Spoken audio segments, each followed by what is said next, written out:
Welcome to WDWNT, Drawn from the Vault. Join our panel for an examination of Disney film history from Snow White to the present day.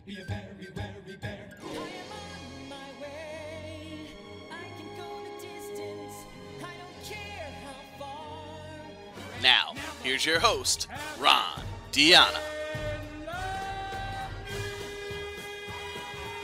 Hollywood, 1937. Amid the glitz and glitter of a bustling young movie town at the height of its golden age, Walt Disney was a star in his own right, hobnobbing with the show business elite. Now, after a chance dinner with Leopold Stokowski, Walt was going to change the industry again. Tonight's story on Drawn from the Vault is somewhat unique and calls for a different kind of introduction. This, as you may recognize, is a maintenance service elevator, still in operation, waiting for you. Oh, wait. Sorry, got carried away there. Welcome to Drawn from the Vault, Episode 3. This is Fantasia.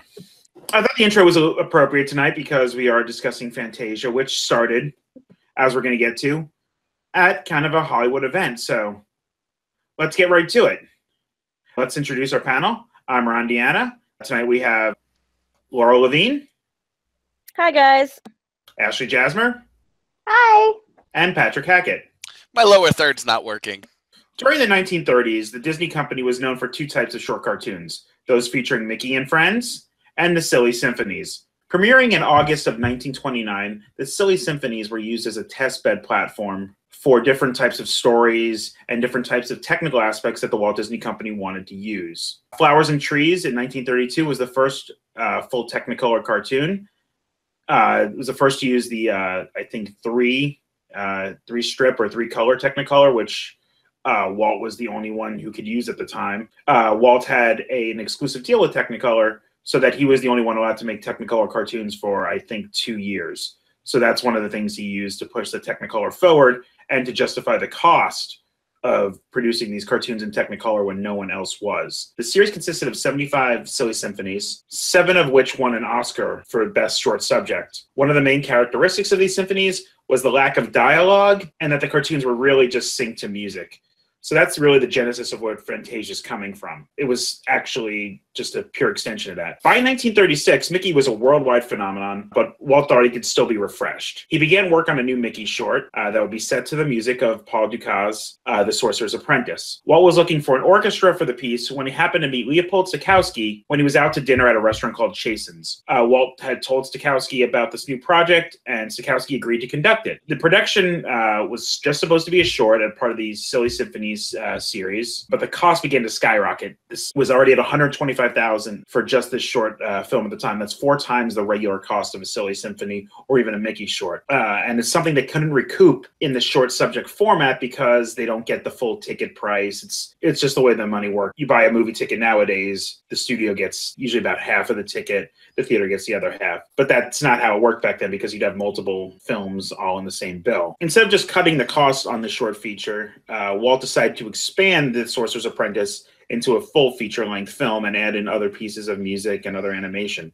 He began to call this the concert feature around the studio, and Stokowski was all for this. Stokowski was very famous as a kind of mainstream composer, almost like John Williams would be nowadays, and he was all for just bringing classical music to the masses through partnership with animation. I'd like to go back and talk a few minutes about that meal that the two of them had together that obviously sparked this crazy adventure and very expensive film. They went to a really famous restaurant in Hollywood. It's called Chasen's.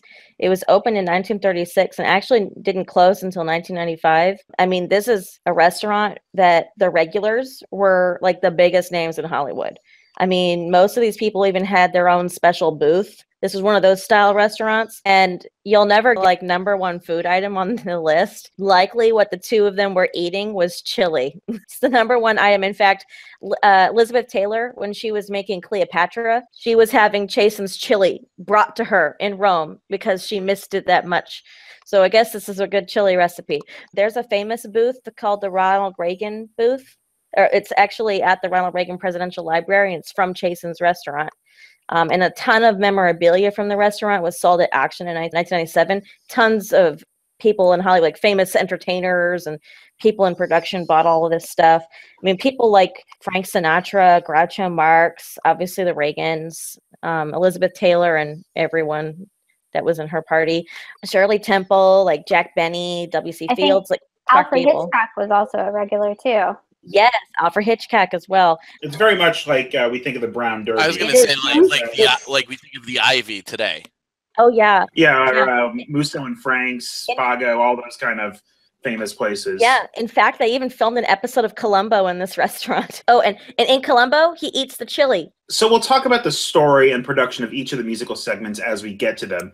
But we're going to start talking about the kind of overall production as a whole, especially the unique distribution that was done for Fantasia. Once they decided to expand The Sorcerer's Apprentice to the concert feature, Walt began to hold what were essentially story meetings where he would sit with Stokowski and Deems Taylor, who was the guy you see narrating the film, the host. They were just listening to different pieces of classical music. Deems Taylor was another conductor at the time. He was being more of the equivalent of like a sports commentator for music, because nobody really thought he was the best like conductor musician, but everybody liked him as like a kind of a journalist for music. So he's kind of like Tony Romo right now. He was mainly like a music critic, right? Yes, he was a critic, he was a writer, but he still was a musician. You have to know what you're talking about. And since he was a conductor and composer, if not a successful one, he still knew the craft enough to produce what he did as a journalist and a commenter. So he was brought in to help select the pieces and to MC the film as a whole. They needed to bridge the pieces because they didn't think a wide audience would really know a little bit of the history of each of these pieces and a little bit of the story behind how they were composed or what they were composed for. And they didn't want to put written titles on the screen. They wanted it to feel like a real concert where you would actually sit in front of an orchestra. That was Walt's whole idea with this. But instead of watching an orchestra, you would watch his animation. So it was not really supposed to be a traditional film. And we'll get into the distribution in just a second. And that really played a lot into why this movie wasn't that big of a success financially. They've actually gone back, and just a few years ago, my wife and I saw a Fantasia performance as Walt probably would have liked it with an orchestra out front. It was a really, really interesting experience. They've been touring that, and it's oddly enough not related to Disney. They just rent out the rights to the film and have the orchestra play in front of it. It's really great. I've seen the same tour actually here in Boston. I saw the Boston Pops actually do that tour. It was great. I would recommend it if it comes to your town. One of the other cool things that Taylor did for this film is he authored a contemporary companion book. I have it right up there. Well, this came out in 1940 with the film, and it had histories of the pieces or narrations of what the action's supposed to symbolize. It's a really great piece with a lot of really great concept art. I really recommend looking into this if you like this film. But it's great to have this because for once we have something that's considered like primary source material instead of interviews that came years later. They were trying to find the title for this film, and they just called it the concert feature forever. They settled on Fantasia at one point. Some people said there were some other names, but no one ever remembers any of what they called. But the title actually refers to a musical composition that is based on several familiar tunes or a thing that is composed of a mixtures of different forms and styles. So it really is a very descriptive. What's really funny is reading that, and when I went over the script, it's the first time I've ever heard that, and I just figured it was something else that Walt made up because it seems like a very Walt phrase. Like a mixture of the word fantasy into some other... That's cool that it's a legitimate thing that means something. I agree. I studied music for a decade and a half, and I'd never heard this term until I read about it in the dictionary. I think at this point it's become more synonymous with the film concept than it is with, being an abstract description of a piece of music. So Walt, being who he was before the movie was even done, was already considering this to be a concert feature that never ends. They'd re-release every couple of years, rotating segments in and out, so you might come and see it a couple years later and they've taken out 2 of the songs and added 2 new ones. We see this idea continued much later, and we eventually get Fantasia 2000, which I believe was really, really pushed on by Roy Disney to kind of finish that legacy, at least somewhat. And that did include Sorcerer's Apprentice again, so it at least tied back into the original. And Disney did other things like Make Mine Music was kind of a sequel to this without really being a sequel as well. But this was never really to be done during Walt's lifetime. The movie didn't do well to mainstream audiences for several reasons we'll get to. Also, the distribution on this film was just really weird in general. Part of that issue was the unique sound system design for the movie. It was called Fantasound, and Walt and Stokowski had the studio's audio department and engineers trying to give the audience a true concert experience. Before this, all film was mono sound. There was no such thing as stereo. And so they really recorded this and designed a sound system in what is really the first stereophonic feature. I just can't even imagine doing that, like creating a new sound system specifically for a film.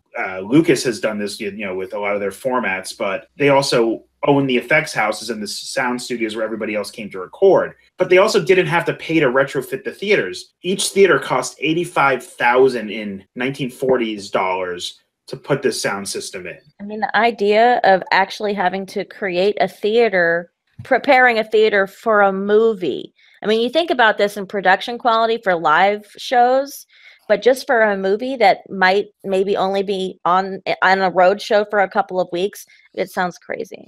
Especially because they invented it, so they're the only film that's using it, and who knows if it's going to catch on.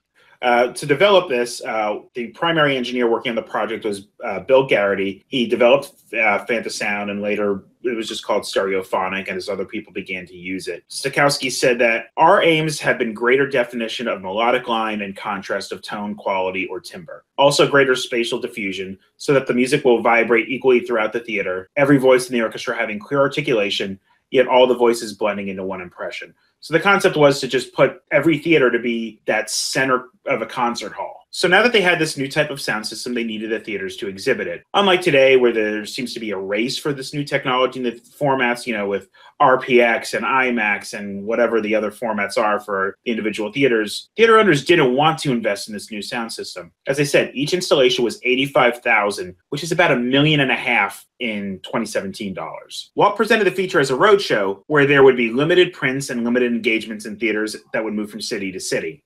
RKO, who was Disney's distributor at the time, refused to do this kind of production for this, so Walt had to distribute on his own. Now being in the distribution business, Walt's sense of control took over, where he'd not only supervise the installation of all the sound systems, but he'd also have his people training the ushers at the theaters and supervising how the marquees were set up. The film was treated like a Broadway show. You bought your tickets well in advance. There was a premium price. They weren't just the nickel or dime or whatever they were at the time. I believe the ticket price was maybe $1 or $2, which is kind of insane. Wow. The ushers would sit guests and hand out programs. I actually have one of the original 1940 programs here. It's not just a little playbill type thing. This is 12 by 17 inches, great artwork, and it describes all the film. And this acted as the credits, because they didn't put any credits on screen for the film at all. It's amazing how we've come full circle again, and more people are looking for that special experience in the theater, where you were talking about the large formats and the different things, and now you have smaller theaters, assigned seating. Everybody's trying to come up with the next big idea. It's just amazing to me how far ahead of the time Walt Disney is always. So the Roadshow was released to mixed reception, we'll say. Film critics loved it, and the roadshow ran for a year in places like New York, LA, almost a year in San Francisco. But the music critics seemed to snub the film. They thought it was a little too lowbrow to put animation to these great classical pieces. It's snobbish, the kind of way they treated it. And now we consider a Fantasia highbrow film. It's definitely sophisticated, and I think it kind of has that blend of highbrow, lowbrow, which is so Disney. But there were only 12 theaters ever set up for Fantasound, as the war was already raging in Europe at the time. This is November of 19. We're kind of actually between the first and second phases of the London Blitz. You couldn't show things in London, so it didn't really do so well. And RKO took over the distribution and did a limited version of the roadshow starting in 1941. But they cut over 40 minutes of the original 124-minute runtime to produce an 81-minute cut of the film. And this is the cut of the film that lasted for years. This is so limited in what it took. They took out all of Taylor's descriptions of the pieces, all the interstitials, and they even cut the entire first piece of Toccata and Fugue was not included in this 81-minute cut. Walt actually refused to do the editing himself because he didn't want to, I guess, massacre his own film. That's not surprising. Fair point, yeah. In some ways, this was kind of his baby. I mean, I could see it being very difficult for Walt to tear this apart. I mean, so many interviews later, Walt he knew it wasn't a success, but I don't think he truly understood why audiences didn't get it. Yeah, you hear him talk about he was very disappointed that it didn't do better and that people didn't love it the way that he did. And as for such a control freak to turn it over to someone else and just say, you handle it. He told Roy, I'm not doing this, just have people edit it. I mean, he basically, what a director would do with the Alan Smithy title, which is when a director wants their name off a film because they don't like what the studio's done to it. Directors Guild has them put up Alan Smithy as a director. So that's kind of what happened with that 81-minute cut. And that continued until the DVD version of the film. They would edit things in and out here. We'll get to that when I discuss the different versions of the film. We really didn't get a full restoration until the DVD in 2000.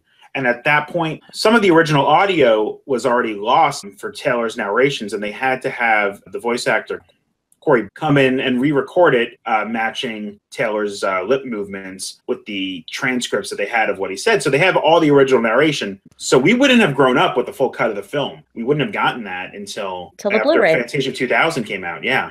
So let's get into the segments. The film starts with Taylor introducing. There's a little comedy thrown in here or there where somebody in the audience, and someone in the orchestra drops something. Didn't they comment a lot? A lot of people on the set were saying how stiff Deems Taylor was. A lot of people would be like, we kind of need to liven this up a little bit. He's very posed and poised and just very sophisticated and not Disney fun. So that, I think that's what I was reading about. That's why they end up having all those little comedic moments, like to try to liven it up a little bit. Yeah, like whenever the percussion have chimes that fall down at one point. And the orchestra you see in these sections and in Toccata and Fugue isn't a real orchestra. It was actors and people from around the studio, some of whom were musicians, that were brought in and just filmed against colored backgrounds to fill in these pieces. The orchestra was recorded in 2 separate pieces. Sorcerer's Apprentice was recorded in LA on a soundstage, and then the rest was all shipped back to Stokowski's Philadelphia Orchestra for full recording the way they would do things. So the first piece is Toccata and Fugue in D minor by Johann Sebastian Bach. And it's a really weird piece from a composition standpoint as well as from an animation standpoint. It starts obviously with a toccata, moves into a fugue, and then ends with a coda. These are musical terms. A toccata is a piece usually designed for a keyboard or other stringed instrument, but toccata and fugue was originally all an organ piece. They're interesting pieces designed to highlight the musician's dexterity of their fingers. That's why it's, a keyboard or organ. A fugue is a little more of a structured piece, and usually has sections for the different instruments or group of instruments of the orchestra. A coda, it's a traditional ending piece, really just to end a song. Fugue itself is famous and originally written as an organ, as I said. Its composition date is unknown and often attributed as early as 1704, putting Bach in his teens when he composed it. Wow. Which might explain the odd structure. It might have been him experimenting as a composer. Other dates have it all the way to 1750, which is kind of hard because that's the year he died. The Taylor book says it was likely done between 1703 and 1717. So the images Walt chose to represent Toccata and Fugue go with the abstract nature of the piece. Neither the title or the music itself really does any kind of story. So it's interpreted as the opening piece as the audience sitting down to watch the orchestra, and then their mind begins to wander. It fades from those real shots of the fake orchestra, which they do with different lighting effects to kind of make it more interesting than just seeing all these musicians in silhouette. It's like a 3-tier shadow. The colors change. When you hit a drum, it lights up. So there's some interesting lighting effects going on there. Then the music begins to go into the abstract. And it's not as abstract as it was originally intended. A lot of it is based off of a German animator, Oskar Fischinger, who did work on the piece but did not finish it as things began to change. His work is more like the geometric patterns you see at the end, but Walt wanted it to still tell some kind of story. So that's where we see the original, when it fades from the orchestra to the animation, we see lines moving back and forth, and then they fade into bows, and is it called the bridge on like a cello, where the strings kind of raise up? They look like a suspension bridge. but they're all to represent music and what a lay person would kind of visualize when they're seeing is the instruments playing, and things begin to fade into the more abstract from there. When Fischinger left, Cy Young was the artist who finished the piece. Cy Young was the one responsible for bringing all those images into something that Walt wanted to tell as a story. Oh, right, because he thought that Fischinger's work was too complex. There were too many things going on in one individual scene. He really wanted to simplify it. I think Walt was really worried about turning the audience off, because even at the time, abstract art's still really new. I think choosing to use it would still be really risky. So he kind of tied a lot of random things that were real things. So he tied them in with abstract things. So like you had the moments where you had like those rolling hills with the sky in the background. You'd have clouds with lights shining through. Like this was a way for him to sort of tie it, whatever the abstract item was that he wanted to portray, into reality, so people could stay grounded. And you see some of Fischinger's style and like just the moving circles and things like that. That's kind of how they perceived it to begin with, but it began to morph into something that had the more mass market appeal. I think they were right when they cut this to cut it. I don't feel like it adds very anything, and it feels the least Disney out of the entire sections that we're going to go through. It feels almost like it was tacked on at the end rather than chosen to originally be the beginning. Yeah, I agree. There's something quite contemporary about it in terms of doing the abstract art, but it doesn't really hold the value of today's expectations of Disney. Because remember, this is still the third film. Disney's still doing a lot of experimentation. I just don't think that this concept really was ever going to take off. I mean, it's not storytelling to me, which is what we expect Disney to do. Yes and no. I enjoy the piece, and I think the reason why they put it at the beginning and it has the abstract art was in a way to get you to focus on the music. Because you're seeing the pictures go by, but again, they're wanting to put you in this mindset where they wanted you to pay more attention to the music. So not having a coherent story in the beginning, you are paying more attention to what the music is doing and trying to match that up to the image that you're seeing, rather than vice versa, where you're paying more attention to what you're seeing rather than what you're hearing. So I do kind of understand why they did it, and I enjoy it. And I get why they put it in versus maybe a piece like the Rite of Spring or something that tells a coherent story. What I really enjoy is the color palette for this sequence. It feels like it matches a few of the other pieces that we will see later. So to me, there's like a certain consistency that makes sense to me why these are all packaged together. Roy E. Disney does one of the commentaries, and he comments about his childhood experience of being on the set when the fake orchestra is with Stokowski doing the scenes. And so you remember, like, there's that weird moment where there's like a break in the song, and then there's this like walking coffin, and it like walks. It actually walks away, I guess. And it's like going down this tunnel. And Roy said as a young person, he was like, I don't know what this is. What is this supposed to be? It looks like a tombstone that's marching away. I don't understand it. And he said, and he's talked to many people over the years, and nobody gets it. And everyone's like, where did this come from? It's kind of off-putting. And that moment in the song is also slightly off-putting. And then there's this moment that I think is his favorite moment of that piece. It's where there's like a red sky in the background, and then there's like these flashing lights coming through. And he says it reminded him of a Hollywood premiere, like going to a movie premiere, because it's like camera flashing and whatnot going off. To me, I find this piece more interesting now because I am now more grounded into reality. When I see this, I think of him saying, a tombstone marching away and a Hollywood premiere. But I think that's kind of the point of the abstract art, is you're supposed to use your imagination and kind of allow that to be the thing that guides you. And I think some of that imagery, like you said, the walking tombstone and those lights, they remind me of parts of Pieces to Come. The way that Tombstone or whatever it is walks kind of reminds me of the Brooms as they're marching. Those flashing lights that you said were like a Hollywood premiere remind me of some of the kind of explosions coming in Rite of Spring. Some of the background pieces that look like rolling hills are either from the Ave Maria or the Pastoral. They all kind of fit together. So this is kind of a great prologue piece in that point. And musically, it's my favorite song on the program. It is a strong song. You know that this song actually wasn't even very popular by this point in time, 1940.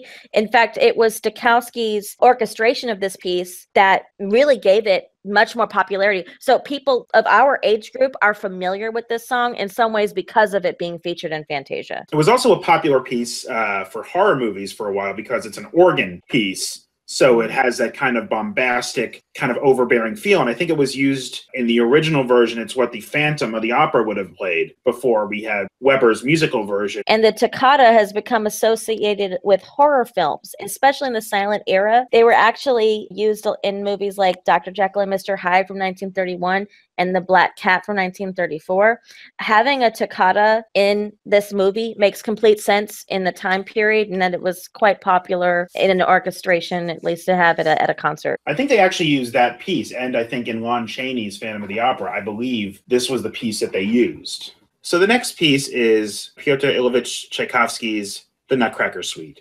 And in contrast to the preceding piece, the Nutcracker Suite evokes a very clear and familiar set of imagery for audiences. Imagery Disney decided to eschew in favor of its own interpretation from the start. The piece itself is an abridged version of Tchaikovsky's Nutcracker ballet. The concert version debuted in March of 1892, 9 months before the final ballet came out that December, and the concert piece was an initial hit. The ballet, not so much. To the point where Taylor says in the 1940 book, it has not survived as a ballet. Which is so crazy to think about. That's like the ballet we all think of. It's that and Swan Lake. The famous stage version we know, based off George Balanchine's, forget my pronunciation of that, 1955 staging. So what we know was not out for another decade and a half after. They use the same underlying story as the original ballet in that 1955 version. So instead, Disney took the suite and interpreted it as what he imagined a garden, a ballet of nature would be.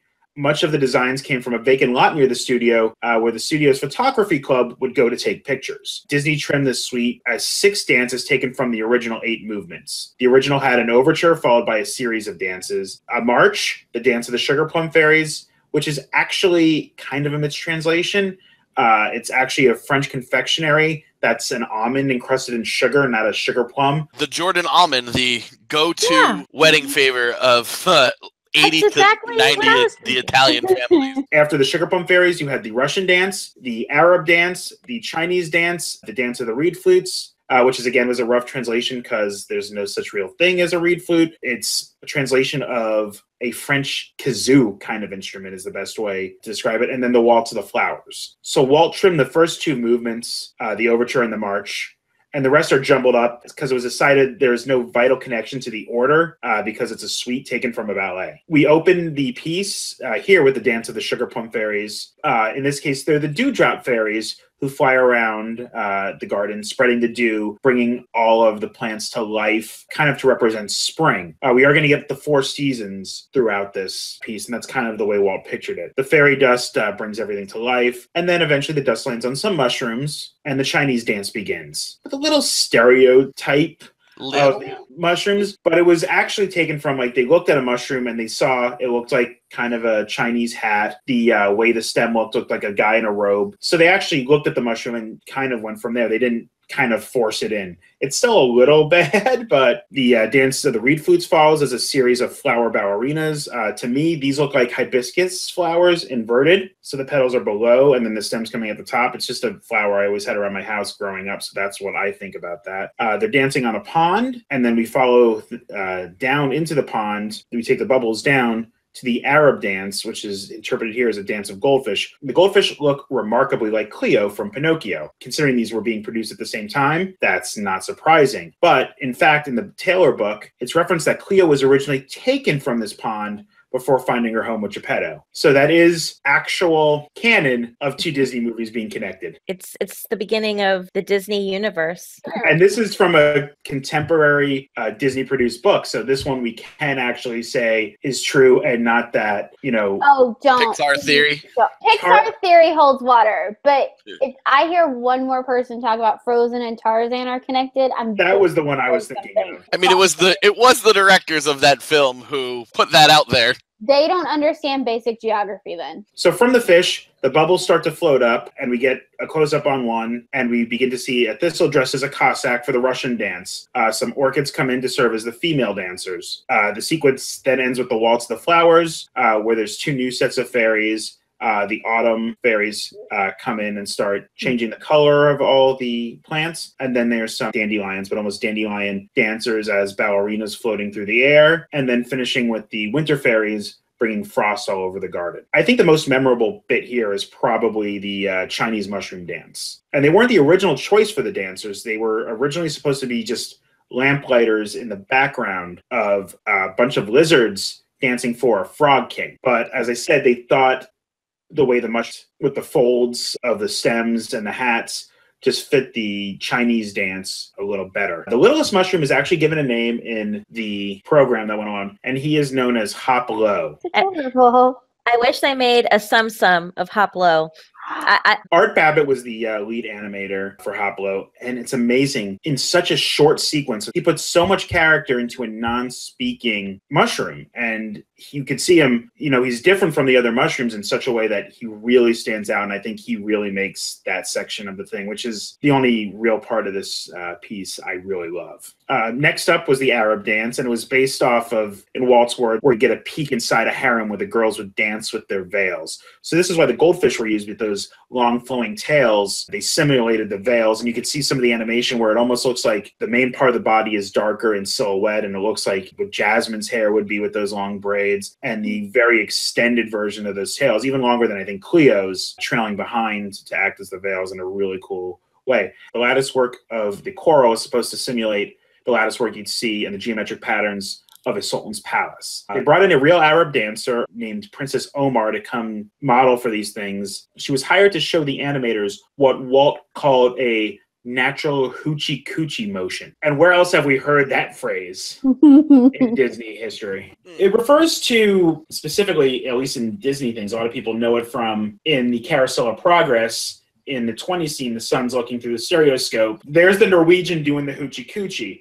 And it refers to a famous dancer at one of the World's Fairs around that time who did a dance called the Hoochie Coochie. And that's what the sun's looking at in the stereotype. So he's looking at a belly dancer. Well, they are very sensual goldfish, so it makes sense. One of the things that reminded me so much of Cleo is there's a couple of moments in the animation that are so similar to movements that Cleo does in Pinocchio. Like that moment, she kind of swirls around in the bowl, and then her tail kind of whooshes up underneath her and over her face like a veil, which they do the same thing with, except with multiple fish in this sequence. That the way that Cleo as a fish carries herself and her attitude is the exact same as her sisters in this Fantasia, in this Fantasia harem. What's interesting about the underwater parts of this is it's so similar in terms of the beautiful way that they animated in Pinocchio. We talked so much about the artwork, and it's just the artistic style. The Russian dance is next, and it's thistles and orchids used to characterize the different Russian dancers. And it was really, they were looking at one and go, okay, that's what we're going to do. Sure, why not? What I really like about the Russian dance is the choreography is really grounded in what I personally envision the choreography to be in the ballet. This is that moment in the Nutcracker where you're brought back to that level of reality, and you're able to connect with something that you're at least somewhat familiar with. Although we're familiar with it, although I guess so many people at that time period would not have been familiar with the ballet. I like that. At least for me, it's something I can connect with. Just looks so human. It does, without having to say any words. This is the beauty of this particular film. Everything's pantomimed so perfectly. I mean, just imagine how many drawings were thrown away to get things that perfect. And they did a lot of work, especially on the different fairies in the opening and closing parts of the segment, because at some points they just have to be sparks. At other points they have to be very human-like,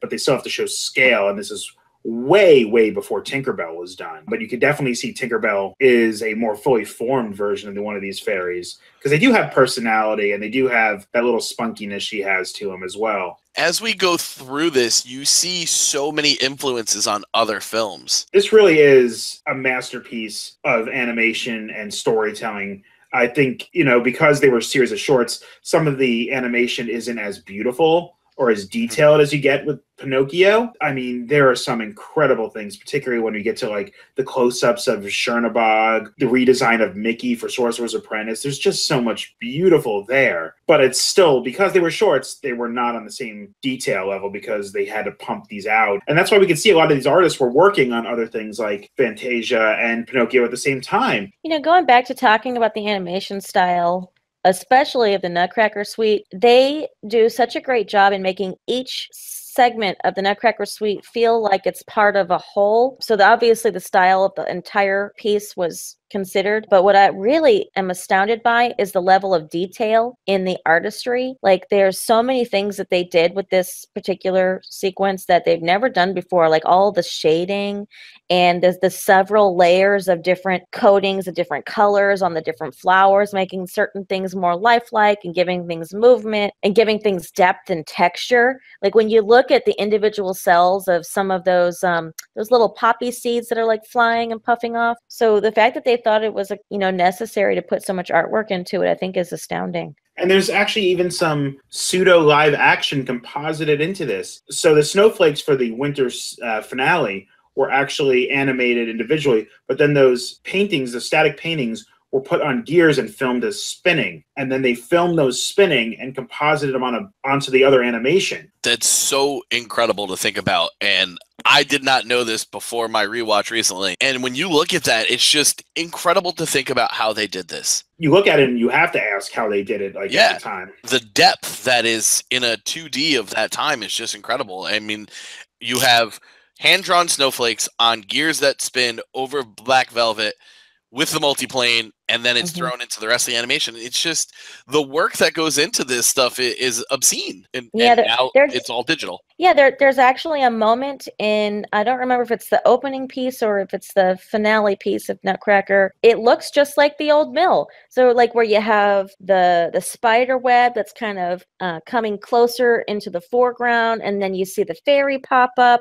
It's that same multiplane concept of movement and depth and dimension that's happening. So one of the things I thought that was interesting when I was doing some research on the Nutcracker, the psychedelic movement in the 60s, this particular segment of the movie is the scene that the psychedelic movement really latched onto. There were a lot, so the counterculture movement was really into the Nutcracker sequence. And this was the time period really get the commentary about the animators possibly being stoned when they came up with this stuff. There were so many different interviews that were done with different animators, like we were talking about Art Babbitt, and his constant remark was, I myself was addicted to X-lax and Finament. That was the only counterculture I was involved in at the time. What I really love about the thistles, one of the little details that I noticed after watching this like 5 times in the last month, was they have little leaf boots. So if you go back and you look at their boots, they're like little leaves. And what I really love about the Russian dance is they all end in a still life picture. I thought that was really cool. Again, one of those little things that Disney does to ground you in reality. But there's a ton of new techniques that they were using to create the look of those snowflakes. They were doing a lot of different things with double exposure to like expose the little fairies into the snowflakes that have been created on film. And they have all these little frost spites that are covered in this silver coating, which had to be completely invented. This whole concept of getting that silvery look was invented just for this sequence. That's where we were talking about the several hours of painstaking paint work put into each cell. They actually looked at real snowflakes under microscopes to get kind of the images that they wanted for that. What I really love is the moment when that little fairies ice skating sequence, it really reminds me of ice skaters dancing. And the idea that instead of little snowflakes popping off of them, like in Frozen Ever After, in this case, when the fairies, when they touch the ice, the water, it turns into ice. So that ice then creates this crystallized flake-like structure in like the line pattern on the ice, which I'm like, that is so cool. How did they come up with that? I would never in my life have thought to myself how that process would work. So it's just like the detail and they make it interesting. The imagination that's put into it. They could have just done the whole thing in snowflakes. I'm sure that would have been pretty, but this just adds whole other layers of storytelling that I just think is just absolutely sublime and perfect. So now let's move on to perhaps the most famous segment of the film, and perhaps the most famous Mickey cartoon as well, The Sorcerer's Apprentice. As we said, this was the genesis for the entire Fantasia concept. almost a decade old at this point, Mickey was still extremely popular. There were 1,500 worldwide Mickey Mouse, and both President Roosevelt and King George of England insisted that a Mickey cartoon be shown before any movie they watched. But the animators were finding it a little more difficult to write for him. His good nature and his just wanting to have fun and not be mean made his cartoons a little more formulaic. Both the writers and the audiences were moving on to the more volatile Donald Duck cartoons. So Walt thought this piece would revitalize his most famous character, something beyond the powers of his vociferous young rival, Deems Taylor said about Donald. The music was recorded separately from the rest of the film at the Pathé Studios in January of 1938 with 100 musicians on the set. They used a take that was actually recorded sometime between midnight and 3 a.m. because Stokowski liked the way they were all hopped up on coffee when they performed. This is the most literal interpretation of a piece. Paul Dukas composed the piece in 1897 based on, I believe it's pronounced Goethe's poem, The Apprentice Magician, which was itself based on old Greek stories that Lucian had told about, the concept of the apprentice magician trying and getting in over his head to live up to his master. Mickey is the apprentice to the sorcerer Yensid, or Disney spelled backwards. Did you know that? It is also the most commonly used did you know Disney fact. Mickey is filling up the tub of water as Yensid leaves because he's getting bored with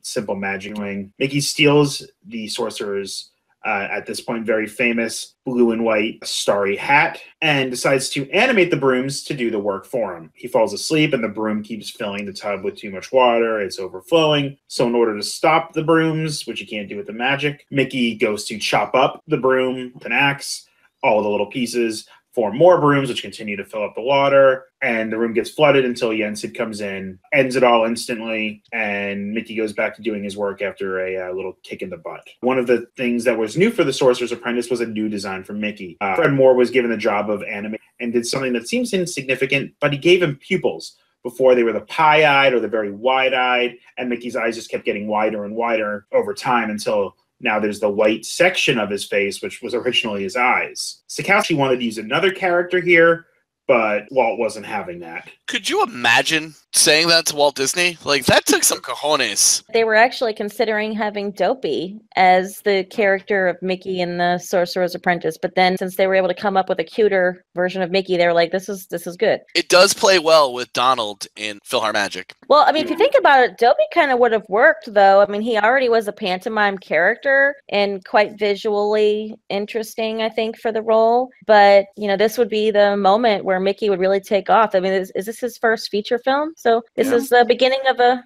bigger career for Mickey Mouse. And with just such a small thing as pupils. But he's so much more lifelike. This is the Mickey model we know until the awful version that we're getting now. Well, I mean, in between the two, there's still that, like, more computer animated one, like for Mickey Mouse Clubhouse, but it's still based on this one. Right. I mean, the clothes might change. He might be in a tux. He might be back in his shorts. But this is kind of the final, most human look for Mickey until the modern era. Well, this is the Mickey that we see in the parks visually. I mean, the physical appearance. For now. Like this. For now. Oh, God, no. No.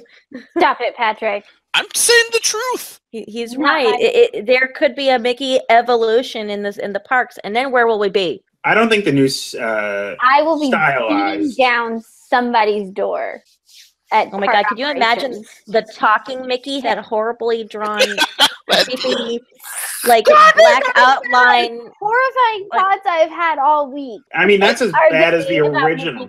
Yeah, it is almost as bad as the original. But I'm just saying, those new stylized ones are coming. Terrible. Yeah, I don't think we're going to see the characters look like that. No. I think one of the interesting things here is we're back to Mickey in pantomime, and he's still very expressive and very much Mickey.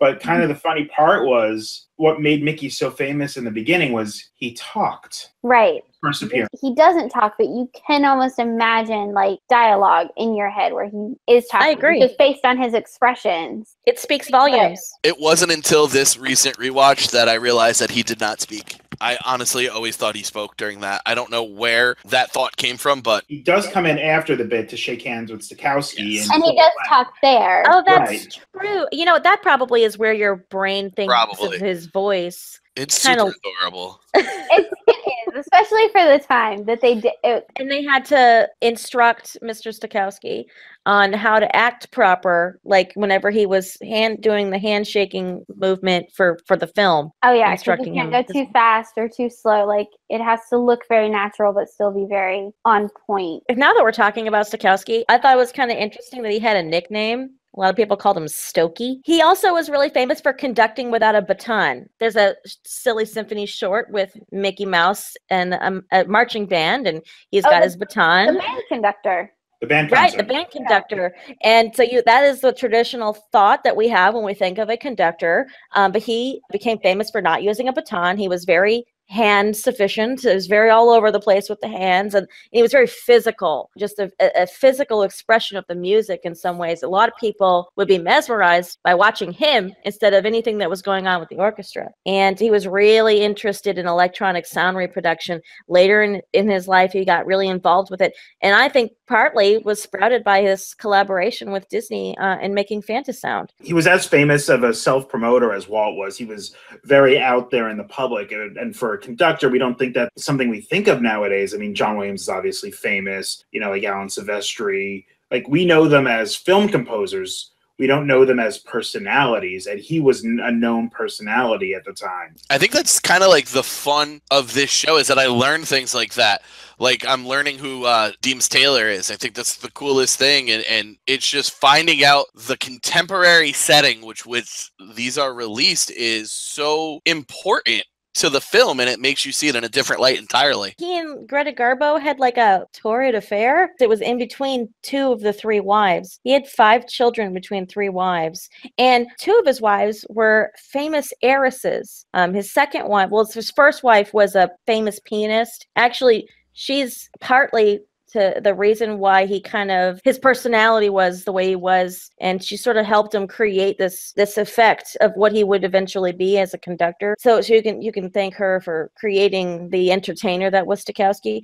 But his second wife was an heiress to the Johnson & Johnson fortune, and his third wife was and he also has a lot of really confusing history. His origin of birth is it's not really unknown. It's been confirmed that it's London. He's Polish, but he's born in London.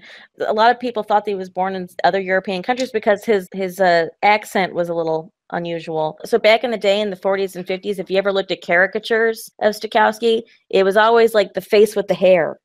He had like this giant hair look that was a signature look for him. One of the things you were saying is he was famous for conducting without a baton, which I guess was a little more uncommon at the time. But Walt was very adamant that, Mickey, when he was dreaming of being a sorcerer, he was conducting the sky and comets and things like that. And he really wanted those movements, but those weren't based off Stokowski's conducting movements. They were actually based off a contemporary conductor who was already famous, a little older, the great Creatore, who's actually referenced, I believe, in 76 Trombones and The Music Man as well. One of the other cool things I came across when I was doing this is, at one point, the brooms had eyes. I read that too. Nope. That's crazy. Ow. Nope. Not even a little bit. Nope. No. It's terrifying. That is terrifying. Think about the scene where Mickey hacks him up with the axe. That's all levels of. Well, let's go to that scene, because we're talking about, that's another one of the things we see parallels in Pinocchio and Snow White, is it's off-camera action done with a shadow, like the transformation of the witch or the transformation of Lamp, like something that's really scary, and it's done in that silhouette, in that kind of a German expressionistic way, so you don't see the horror. But I mean, you see the axe very visceral when Mickey picks it up. It's almost, shoved into our faces in the animation. But the actual violence is taken out of that. And I think that's a very good and very cool choice. And then it fades to black and white for a second. Right after the chopping, this just a couple seconds where the broom picks back up and it's black and white again. Actually, I think Roy Disney comments about that, the purpose of that black and white switcheroo. There was a specific animation art style that was being used at the time. It's like a tilted angle, a Dutch angle in a film, or framing something in a doorway to show tension. It just shows you something's wrong when something switches so quickly like that. But it's only for a few seconds, and then it goes right back into the very lush color of this scene. I think this might be some of the most realistic and lush at the time, because you get some very bright colors in the pastoral, but they're not as real as this. And then when you get to some of the more realer parts of like Nutcracker Suite, they're not bright colors. It's a very muted palette at a lot of the times there. I mean, could you imagine watching just that particular sequence as like a Silly Symphony short before any other feature movie that you're watching? I have a hard time envisioning it. It's too amazing. So when Fantasia was actually released in a wide release, it was still the 81-minute cut, but it wasn't even released as the feature. It was the B feature. So there'd be a couple shorts. There'd be Fantasia, and then there would be a Western called Valley of the Sun that would follow. So it wasn't even released on its own. So that part would be why it was considered such a financial failure. It didn't get the majority of the ticket price, even when it was out in the general public. We were talking about Yensid earlier. One of the things that I thought was interesting about Yensid was the fact that he has so many characteristics that are similar to Walt Disney. He does the eyebrow move. The eyebrow. And there was an actor, a famous person, that was used as the physical likeness. So obviously, like, this guy doesn't really look like Walt. But the mannerisms were 100% Walt. And you could see that eyebrow in some of the footage of Walt over the years, where talking to somebody and it just crooks up in a not mean, but not most approving way. Silent film Nigel de Bruyere was the live model for Yensid. Which is very much what we think of a Merlin or other sorcerer look. So yeah, you're right. He does kind of have a Merlin kind of look. It's kind of like the prototype sorcerer and wizard going forward. Everything kind of flows from there. I wonder why they didn't use the Yensid name in the Sorcerer's Apprentice live action movie. You would think that they would have used it to try and draw more of a connection, but they don't use it. You're talking about one bad Disney movie that I don't have an affinity for. So, but I think that look, Millier's From the Earth to the Moon, all of the scientists at the beginning all kind of have that same look as well. So I guess it was kind of the academia wise man look well before. So of all the bits, this has the most direct sequel because it was used in Fantasia 2000. But then I think it was 2010, there was a Sorcerer's Apprentice movie very loosely based off of this. But you're talking about a star team of creators here. I mean, it's a Jerry Bruckheimer film. This is created by the same team that made the National Treasure movies with Nick Cage. It has a definite connection to the feeling of those films. History and fantasy combined into a movie with some action and some music, science fiction and stuff. It definitely feels like it's a part of that genre. In some ways, I could kind of see them even doing a sequel to it. I actually really enjoyed the movie. The whole time Ron was grumbling, so I don't think Ron really liked it so much. It's a action comedy fantasy film where Nicolas Cage is a sorcerer who was an apprentice of Merlin. His name is Balthazar Blake, who's been looking for Merlin's direct replacement for 1,000 years, and he finds a young boy. It's called the Merlinian. Yeah, the Prime Merlinian, which I guess runs through Greenwich. It's in Manhattan, first of all. So maybe it runs through Greenwich Village. He finds the boy, who then grows up with this magic ring to defeat some evil sorcerers. It's a fairly generic plot. There's some comedy. But there's a very direct reference to Sorcerer's Apprentice where... His name is Dave Stutler. I believe. Played by Jay Baruchel. He has this moment in the movie where he's directing some brooms and mops and whatnot to kind of clean up this underground railroad kind of building that he's in. It was like an old subway station or something. But the cool things about it is the connection to making music. He makes music with all of these like electrical things. Oh, right, when he was impressing. What song do they play? It was some pop song of the time. The scene where he's cleaning this whole space up to get prepared for his date, that sequence is basically directly from the animated sequence. I mean, all the brooms and everything start bringing in mops and buckets of water, and it gets really flooded, and there's music. Oh, and he even has a red sweatshirt hoodie, and you see him like with the hoodie. It's great. If you're a fan of Sorcerer's Apprentice, you could at least enjoy the 5-minute sequence that is that in the Sorcerer's Apprentice movie. But the entire tie to the Fantasia is just that cleaning bit. Everything else is just out of the mind of Nicolas Cage. It's true. The whole idea of the movie was Nicolas Cage's. He wanted to play this character with magical powers. He really wanted to be a wizard. Let's be real. But so that's that movie. And there's other references to this. We'll talk about more than anything in the movie that's in the parks is obviously this has so much influence. So we'll get to that when we discuss the impact of the film. So after The Sorcerer's Apprentice, we move on to Igor Stravinsky's Rite of Spring. This is another ballet piece composed in 1912 and was performed a year later as an interpretive piece featuring Russian tribal dances. It had a hugely negative opening, with the audience booing and imitating animal noises to mock the actors on stage. This was described as riots, but I think this is the ballet-going audience's version of a riot. I don't think they were flipping wagons and things. I still really enjoy that it was referred to as a riot. Light booing and whistling. Moo, moo. You know, like in Rent. I really think that's what it was, because it was supposed to be this very tribal mixing, like I think like almost African style dances with traditional Russian dances. But suffice it to say, it was not popular. The audience hated it.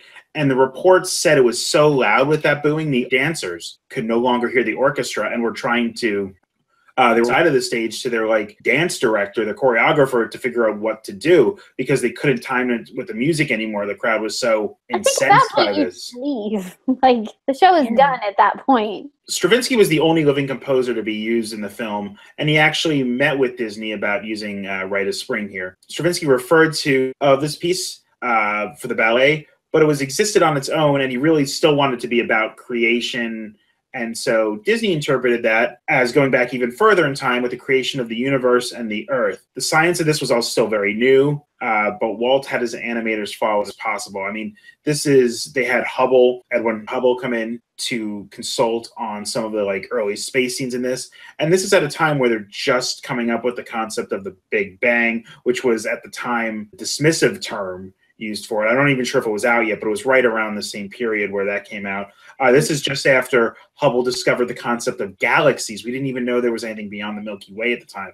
So all this was really cutting edge science that they were using to throw in here. And we begin what was then an unknown time ago in the deep space, watching stars, nebula, and galaxies fly by until we reach the molten Earth. This sequence is an effects animator showcase as we watch the lava carve through the landscape of mountains and canyons before crashing into the sea. Here we see life begin to evolve until we get the dinosaur sequence, which is what this piece is really the most known for. We see mosasaurs, plesiosaurs, brontosaurus, pterodactyls, triceratops, and everything else. We inhabit the screen together, even if they weren't coexisting at the same time. It's hard to really know if they knew the dinosaurs were different time periods. Not really sure when that came in, but these were all still very new creatures that people really were just beginning about. And of course, Walt wanted everything to look scientifically accurate, but he wasn't going to let that get away with a good story. So even if they weren't in the same unit, they were going to be here. And the most part of this sequence is really telling of this matter, where a Tyrannosaurus Rex is fighting a Stegosaurus, even though they'd be separated by 70 million years. The scene has been recreated in several attractions dating back to the Ford Magic Skyway at the 1964 World's Fair, that sequence was then moved to the Disneyland Railroad, and then it was even put in the late great Universe of Energy attraction. As to be fair, I'm not really sure if they knew too much about the time periods, because in Taylor's book, he refers to the possibility of the universe being trillions of years old.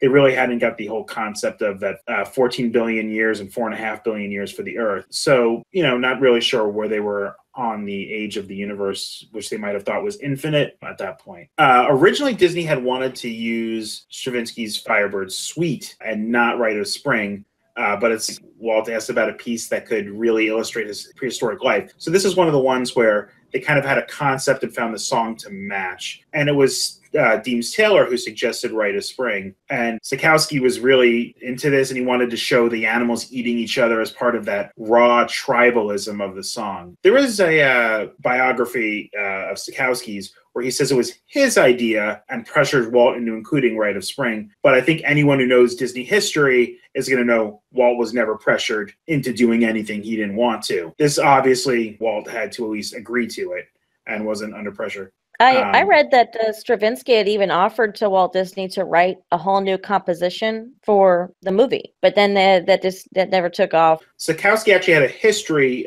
with the piece, and he was the first person to conduct it in the U.S. But Stravinsky never responded to Disney's request about using the Firebird suite, but agreed instantly when they inquired about using Rite of Spring. He was very enthusiastic for that one. And the fee was $6,000 for this piece. Stravinsky came in, he visited around a Christmas party to the studio. He looked at the storyboards. He even went into one of the animators' offices. He was a little drunk and was playing the piece backwards. And he walks in the room and says, "Sounds great backwards too, doesn't it?" And the animator turns around, and forget who it is offhand, and it's Walt Stokowski and Stravinsky standing there looking at some of the concept art for the piece. So after seeing the storyboards, see the final piece before it was out, and he immediately licensed Firebird and a couple other works for Walt to use in later films. There's some later reports that Stravinsky was not happy with the Rite of Spring section, and then he only licensed the other pieces because he never thought they'd be used. But Firebird was already in the works to be used in the Fantasia follow-up in one of the new segments.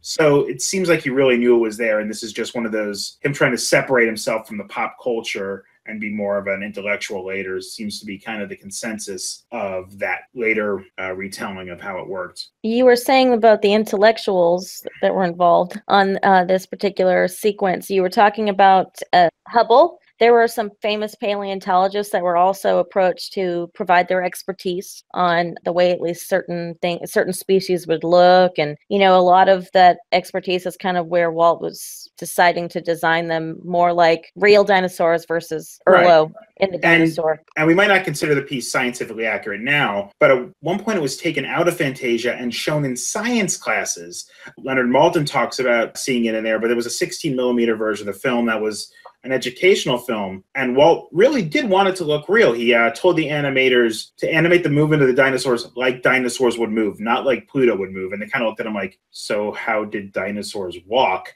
Some of the things they did to convey like how big these creatures were is a lot of the angles of the dinosaurs are from low angles, so they look big on the screen, so it's like you would actually see them from. I don't think it was being shown as a school film by the time any of us would have gotten to it. Most of them, until we were, in the discussion whether or not they had feathers anymore, were still fairly accurate looking. I mean, fairly good movement. It just is they weren't always together. I mean, and animating some of the landscape effects was something that was difficult. They had to do a lot of live action reference here, and I mean like actual animate over some live action footage. For the mud pots that are the bubbling parts of the lava, they filmed a mix of coffee, mud, and oatmeal with a hose blowing air through it, and then they dyed the cells and added animation of like the splashes and things. So there's that's actually dyed film you see in some of that spot. And sometimes they take smoke effects for the volcanoes by putting paint into water and watching it diffuse. Just for something that was in the background of one scene of one section of this film, that's incredible. And I mean, to think that the intelligence for making the mud pots, that's really cool. It's a great looking scene, and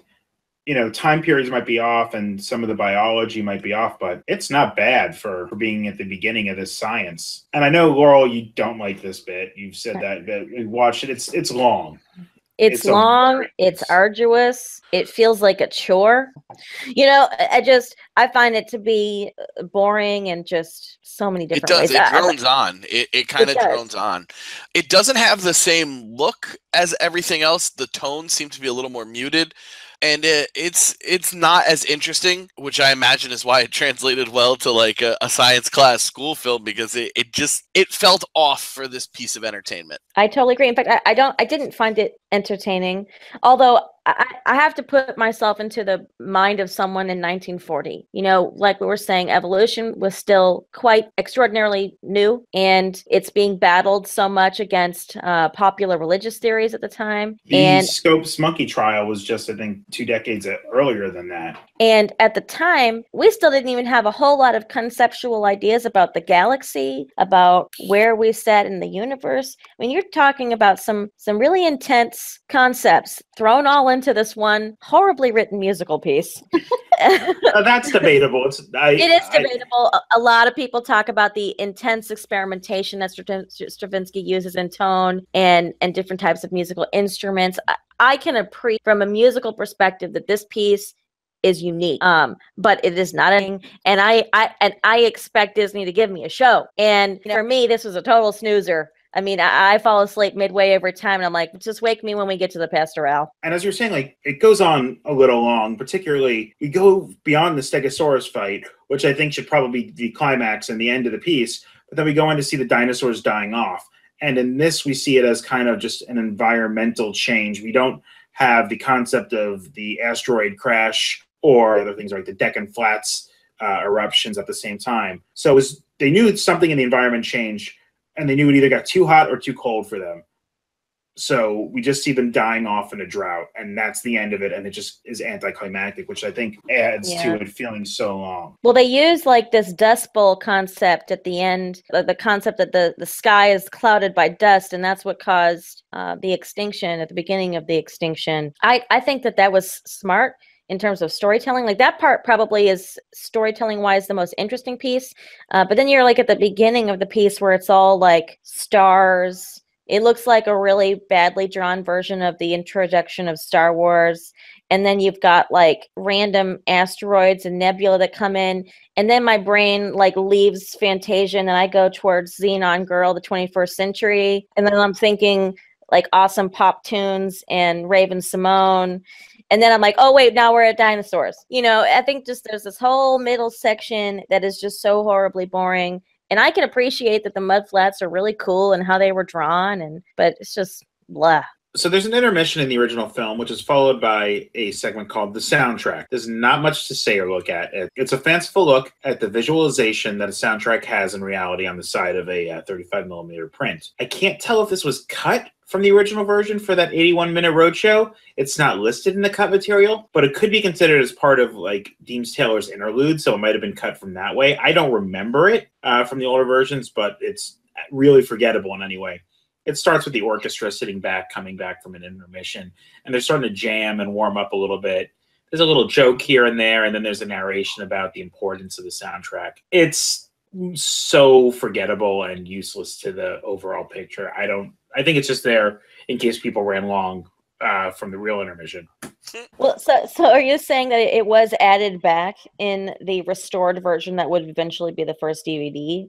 And then we go into the next segment, the Symphony No. 6, or the Pastoral by Ludwig van Beethoven. I hope everybody's kind of familiar with him. The Pastoral Symphony was composed between 1807 and 1808 and debuted in Vienna that later year. It was actually written as a kind of a response to another German composer, Justin Knecht, wrote what the Fantasia program describes as a second-rate composition called A Musical Portrait of Nature. Beethoven's Pastoral is subtitled A Recollection of Country Life.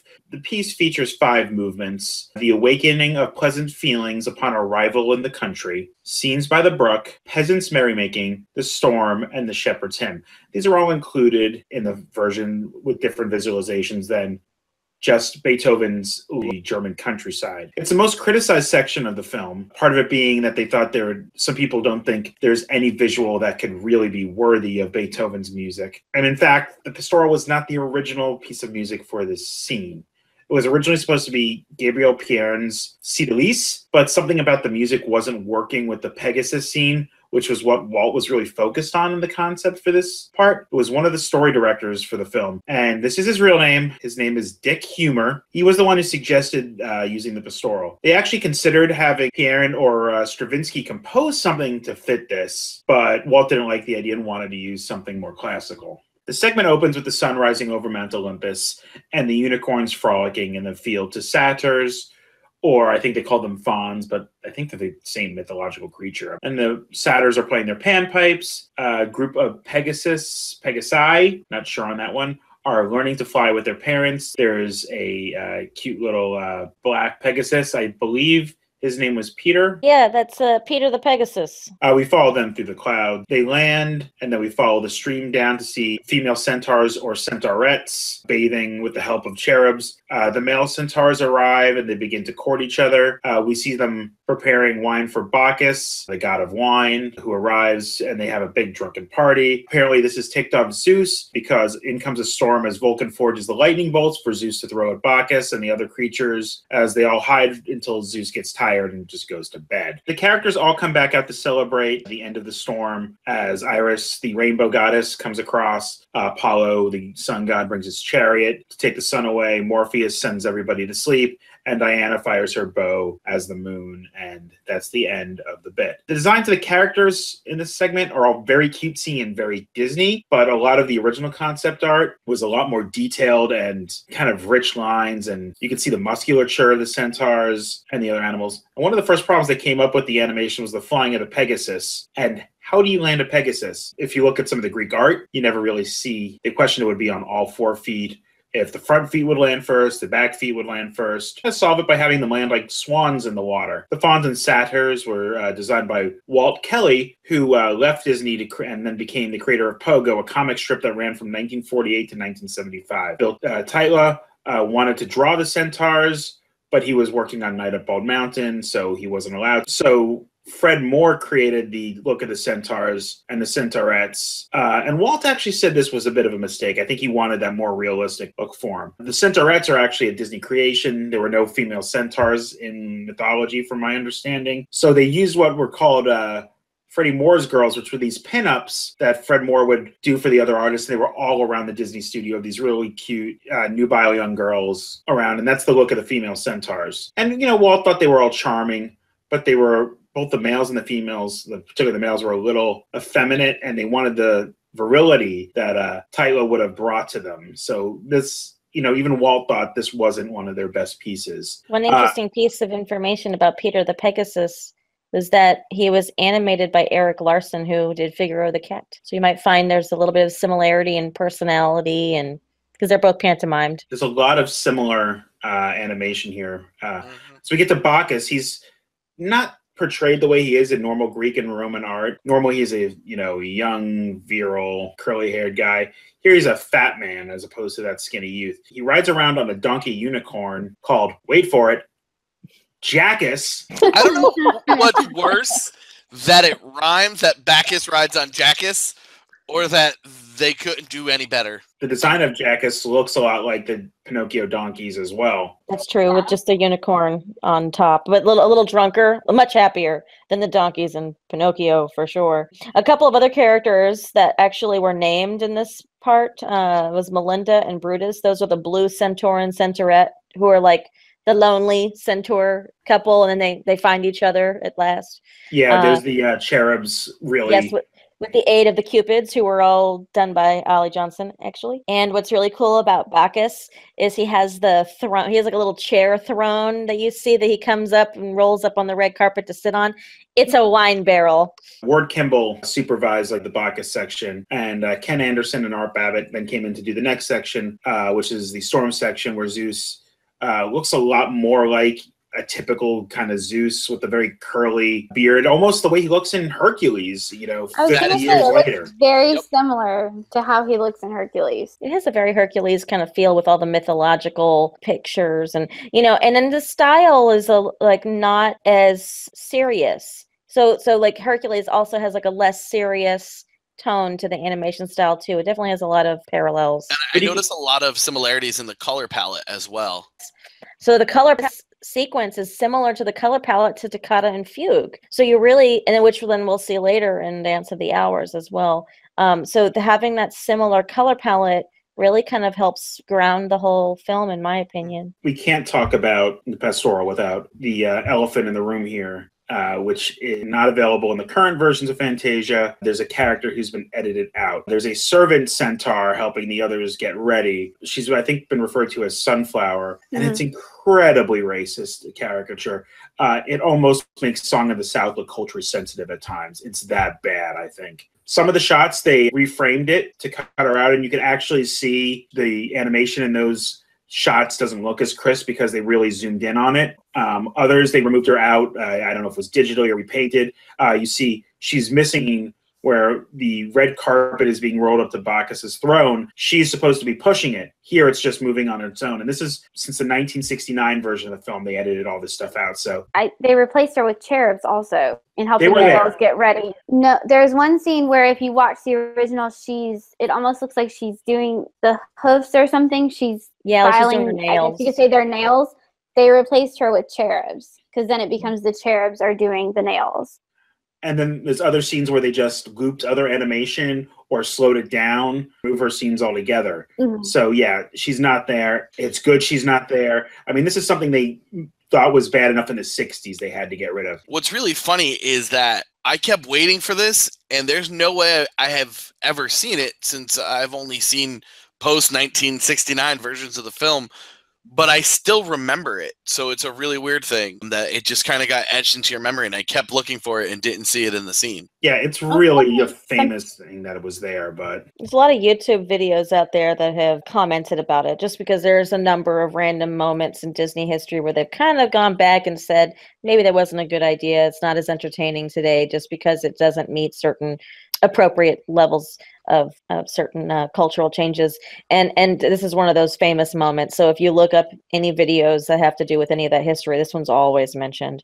One thing to note, we were talking about how the musical fans of of Beethoven hate this number because they find that the entire style of this piece, in terms of the animation, the fun, the jokingness that it's all happening, they think it trivializes the music. So I guess I, to some degree, sort of understand, but I don't know. I think the whole point of what Disney was trying to do was kind of have something fun and joyful. I don't know if I would say that they're making fun of the music, but I mean, I enjoy it for what it is. I don't know if I would, though, if I was an expert person. They're not making fun of the piece. They're going to be making fun of the piece in the next section when we get to it. And I'm not saying it's wrong, but is there anybody put on a pedestal in any kind of the arts as much as Beethoven? Maybe Mozart. They named a movie dog after Beethoven. I mean, I don't think he's untouchable. No, but he is on such a pedestal as he is. He and Mozart are the amazing composers. Like I mean, Bach's up there too. But like the three of them, they could do no wrong. Well, and Handel for that matter as well with water music. But I think if they use the Fifth Symphony, I just feel like nothing that's ever been set to that can actually meet the emotion of the piece of music itself. Well, we'll get to that in Fantasia 2000, and that is the abstract piece there. Yes. So there is nothing they could do, so they just went that way. But yeah, I think with the Sixth, it's fine. I feel like a lot of people do put Beethoven and Mozart and Bach and Handel up on these pedestals, but I mean, that's because it was a time that music took genius level knowledge to really orchestrate and put together, and was difficult. It's not, today's type of music where somebody auto-tuning their voice could make millions for a brief period of time. So yeah, maybe deservedly so they're on a pedestal, but I don't think that this was one of Beethoven's pieces that really was one of the ones that, was looked towards. And I think it's well enough. Sure, they could have kind of stuck with the subtitled portions and made it a little more about the German countryside, but Walt does what Walt wants to do. I think at the time, the studio had a lot of interest in animal drawings, just because we are getting onto the precipice of working knee-deep into Bambi.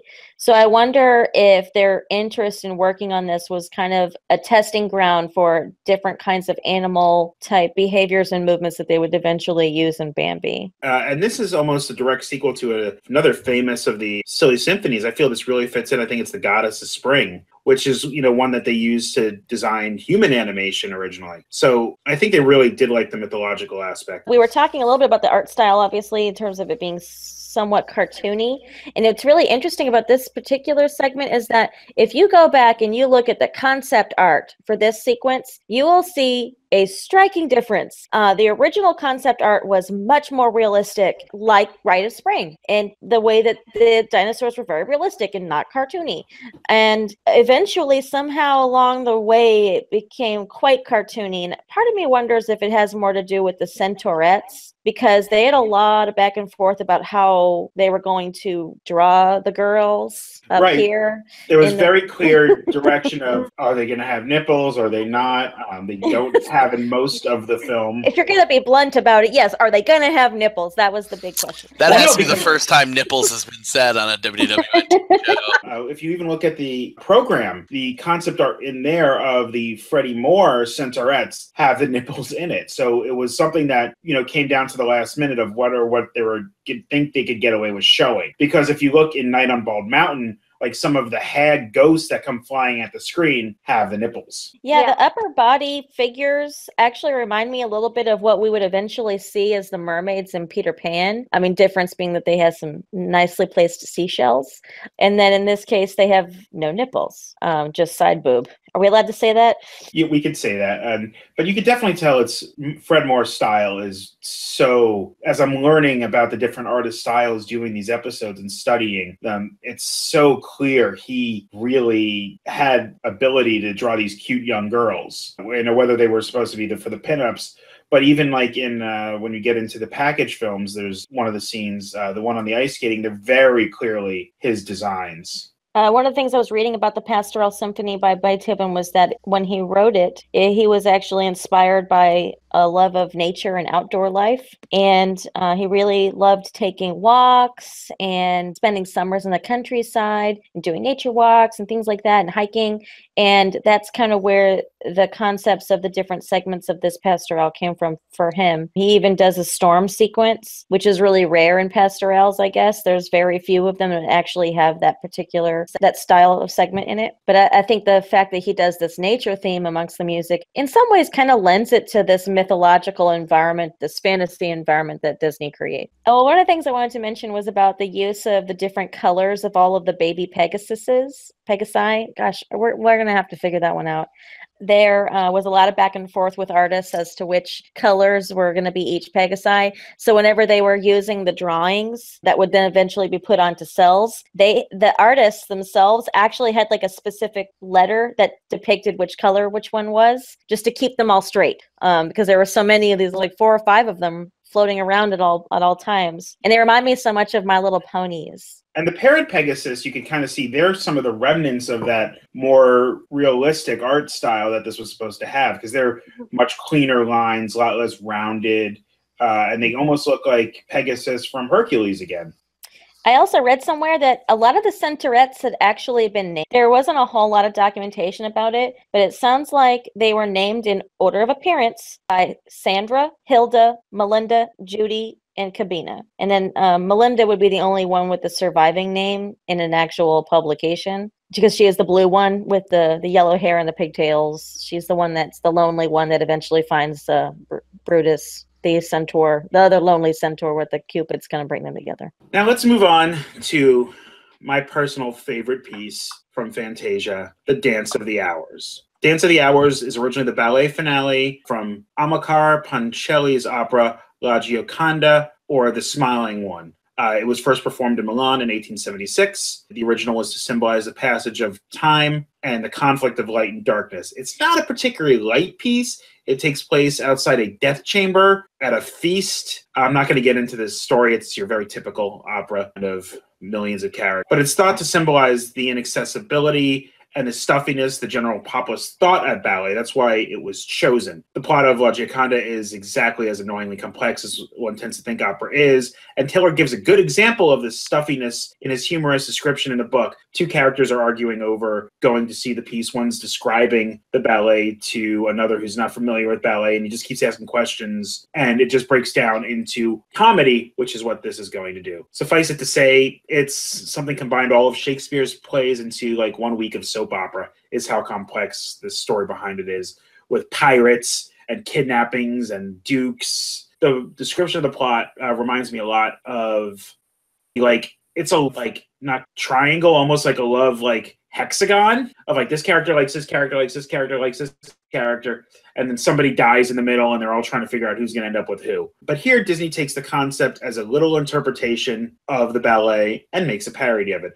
At first we pass through a series of curtains and we're introduced to an ostrich waking with the dawn in front of a painted backdrop. You could obviously tell it's supposed to be a performed ballet if you look at the art. She's then joined by a few more ostriches who warm up before they begin to dance to the dawn's portion of the song. Since the original takes place in a banquet room, the original ostrich feeds the others and the fruit gets stuck in the throat. This quickly gives way to Hyacinth Hippo rising out of a fountain to symbolize the midday. Some attendant hippos come and help her get ready, and they dance together before she just falls back asleep, and they drag her onto a chaise lounge. The dusk is symbolized by elephants coming out, dancing around Hyacinth, blowing bubbles. At the point they lift the bubbles to lift the chaise hippos on. It's all very absurdist and very, very funny stuff. Finally, a gust comes in, blows the elephants out of the scene, and night descends. Menacing-looking caped alligators make their way to the scene. They descend upon the defenseless sleeping hippo, but they're interrupted by the appearance of their leader, Ben Alligator. 3 words.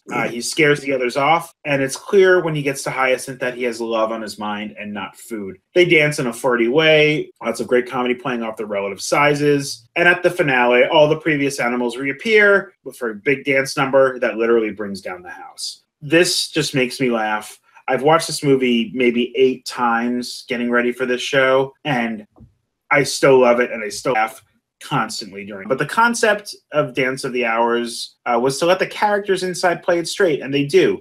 It comes from the fact that they are animals and that they mess up like dancers would. Walt was insistent that the comedy comes from caricature that is driven by the absurd, by the choices of the animals. We don't think of any of these animals as particularly graceful like a ballerina would be. Ostriches, hippos, crocodiles, elephants, they're just so far removed. But, you know, the animation plays it straight. These are dancers performing as they think they should. Walt really highlights this gag when Hyacinth reacts to Ben's intrusion in her room by trying to cover herself with her transparent tutu. Like, you know, you see in other movies, somebody busts into a room, somebody covers himself with a sheet. But here the hippo covers herself with a transparent piece of garment that actually leaves her bottom half exposed because, well, she's a hippo and, you know, we're not really covering anything in animal animation here. Walt had 2 characterists do the supervising animation here, Norman Ferguson, and another name that I wouldn't believe would be associated with comedy, except I read it. He just goes by T. He was a 260-pound man and served as the model for Stromboli in Pinocchio. And while working on the elephants for Dance of the Hours, Kendall O'Connor commented that they owe an everlasting gratitude for T's predilection for baggy pants. So he was the design for that. As for the hippo designs, O'Connor talks about going to the Griffith Park Zoo to look at the animals for the sequence.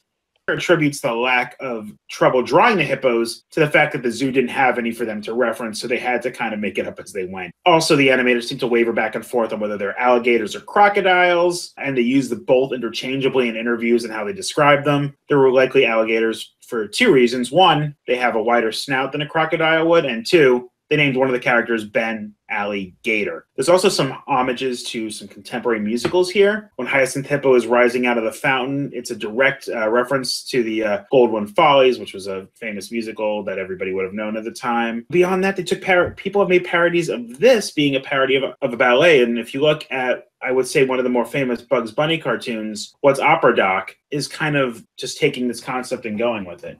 So there was a famous dancer, Irina Baranova, who was used as the visual representation for creating the ostrich dancer, who was named Mila Yupanova. And she danced for the Disney artists as well to help create some of the look of what her dance numbers were going to look like. Yeah, the dancing is great. They obviously referenced a lot of ballet. The animals' movements, even being animals, were realistic dance moves, and that's what makes it so funny, I think. You know, they do some weird things, like obviously being able to use the trunks for the water parts, or being able to use their wings to slow themselves down falling, even if they're flightless birds. There's just so much.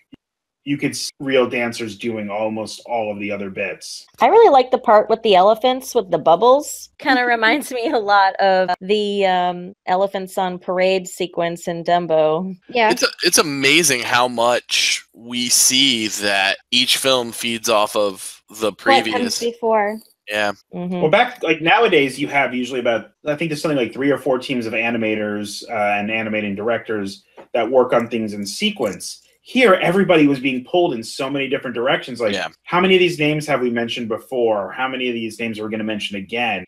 You know, they used the Dance of the Hours sequence, if you guys remember the movie montage at the end of the Great Movie Ride. But yeah, so the Dance of the Hours sequence is a featured sequence in that movie montage. I always think about the music when I hear it as they cut to, I think, a shot from Amadeus with one of the composers going like this.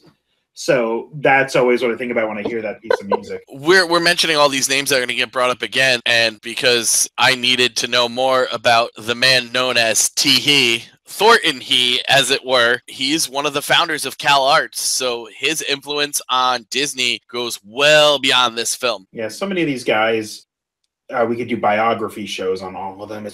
I'm trying to give them their due whenever I can because, they were just names thrown up on a screen for so many years. I'm sure to Disney fans, they're all, a lot of them, like we know Ward Kimball, we know, Frank and Ollie and a bunch of these other guys. And a lot of them I know because they became Imagineers, but like we're going to get to Bill Titla, I never really heard of till we started doing these shows. And he might have been the best of them all. I didn't know him because he leaves the company and doesn't ever do any WDI stuff. The music from Dance of the Hours does have such a history within the Disney company.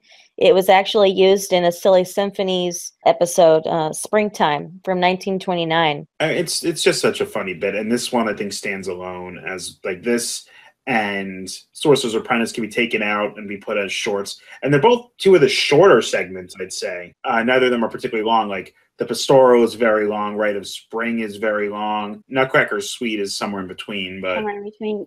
Night on Bald Mountain is kind of, I guess you could say, in between. I have my Hyacinth Hippo doll here, but she's got pink feet, and she's supposed to have yellow feet. But they call her Hyacinth, but it was the 90s. Disney wasn't always about accuracy. Right, and that's how they tell the lead ostrich and Hyacinth from the others is just the color of their shoes because they all look alike otherwise. Well, that's a traditional differentiation in ballet. Traditionally, your feature will always have something a little bit different, and your chorus is going to be in the background with a different color. The final segment of Fantasia is a fitting bookend to Toccata and Fugue. Instead of one musically disjointed piece, Disney paired two wildly different, contradicting pieces together. Modest Mussorgsky's violently intimidating A Night on Bald, and Franz Schubert's hopeful and peaceful Ave Maria, with a very hymnal quality. Night on Bald Mountain was originally composed in 1860 and rewritten several times through 1875. It was never performed until Rimsky-Korsakov reorchestrated it in 1886 after Mussorgsky's death. While the original Fantasia soundtrack was Rimsky-Korsakov's 1982 digital re-recording, then went back to Mussorgsky's original version, but all the DVD and Blu-ray releases are back to the original Fantasia composition. The Ave Maria was composed as Ellen's third song in Schubert's Opus 52 in 1825. Ave Maria sits as the sixth song of the seven in the opus and is based off Walter Scott's Lady of the Lake poem. The song is designed to be one of the Scottish clan leaders, Roderick Dhu, listening to a prayer to the Virgin Mary over the hills before going to battle against King James. The translation used in Fantasia is by Rachel Field, translating the German version back into English just for this film. The scene opens as we descend on Bald Mountain, a rocky peak above a rural village. And as we approach, we begin to see the top peak become to life and transform into Chernobog, taken from Chernobog, a Slavic god, a demon, which translates to black god or the devil. He begins to cast his shadow over the town, raising the spirits of the dead. These often skeletal ghosts begin to surround him, and Chernobog calls forth a fire around which demon-like monsters dance. He then summons three fire nymphs to dance for him in his hand. He then transforms them back into creatures, which continue to dance in a very ritualistic and just a very ritualistic manner. A series of bells signaling the coming of dawn. The creatures all begin to return and hide before dawn can come in. I've also heard that is some folklore where the sound of bells will send the demons back to hell, so that could have been part of it as well. The ghosts go back to their graves, the monsters go back to the pits, and the music begins to fade to Ave Maria as dawn comes in, and Chernobog returns to just being his mountain form. We pull back from the mountain into the forest below, where we see a procession of the faithful, which are supposed to be nuns, holding candles or lanterns, traveling through a series of wooded areas, very reminiscent of almost a natural cathedral with the way the branches all intertwine. Follow them through the woods, and then we follow a light peeking through the trees at the end of the woods into the horizon, and we end on the rising sun in a hopeful manner. Deems Taylor identifies Bald Mountain as probably being based off Mount Triglav in Russia, which traditional folklore identified as the devil's playground. And though we refer to Chernobog as a demon most of the time, the Fantasia narration does refer to him as Satan himself. As we were just discussing, Bill Titla, Vladimir is his real name, but everybody called him Bill, animated Chernobog. Originally, the segment was directed by Wilford Jackson, and he brought in Bela Lugosi to serve as the model for Chernobog. Bela Lugosi's a famous horror actor. He played Dracula, right? He's the most famous for Dracula. Later on, he dies during the filming of Plan 9 from Outer Space, and they have to replace him with someone who just holds his cape in front of his face the entire time. Another Hard Life died, I believe, of a heroin overdose in the filming of that movie. So they brought in Bela Lugosi to act as Chernobog for reference, but Titla didn't like the way he pantomimed all the action. So he actually had Wilford Jackson take off his shirt and repeat them to get that animation. While they were the director and the animator for Chernobog, the original look was Kay Nielsen, who did the original sketch that Titla brought. As I said, Titla left the company shortly thereafter in 1943, but he's worked on other projects like Popeye and animation for other studios throughout his life. One cool thing about him is he was later asked to show up at Expo 67, the World's Fair, in 1967 in Montreal for an animation symposium. But he's like, nobody remembers me. Why am I going to this thing? And when he shows up, he just basically gets a standing ovation because his work on Bald Mountain is considered one of the peaks of animation of all time. And it really, really is this incredibly moving piece. The detail on the close-ups, the weight of his actions. He's an intimidating figure in every sense. And so he scared the bejesus out of me growing up. I mean, it was scary on my most recent watch of it. It's scary. It's scarier than the skeletal segments from Black Cauldron. This is probably the stuff of children's nightmares, this entire segment. I don't even remember watching it as a kid, to be honest.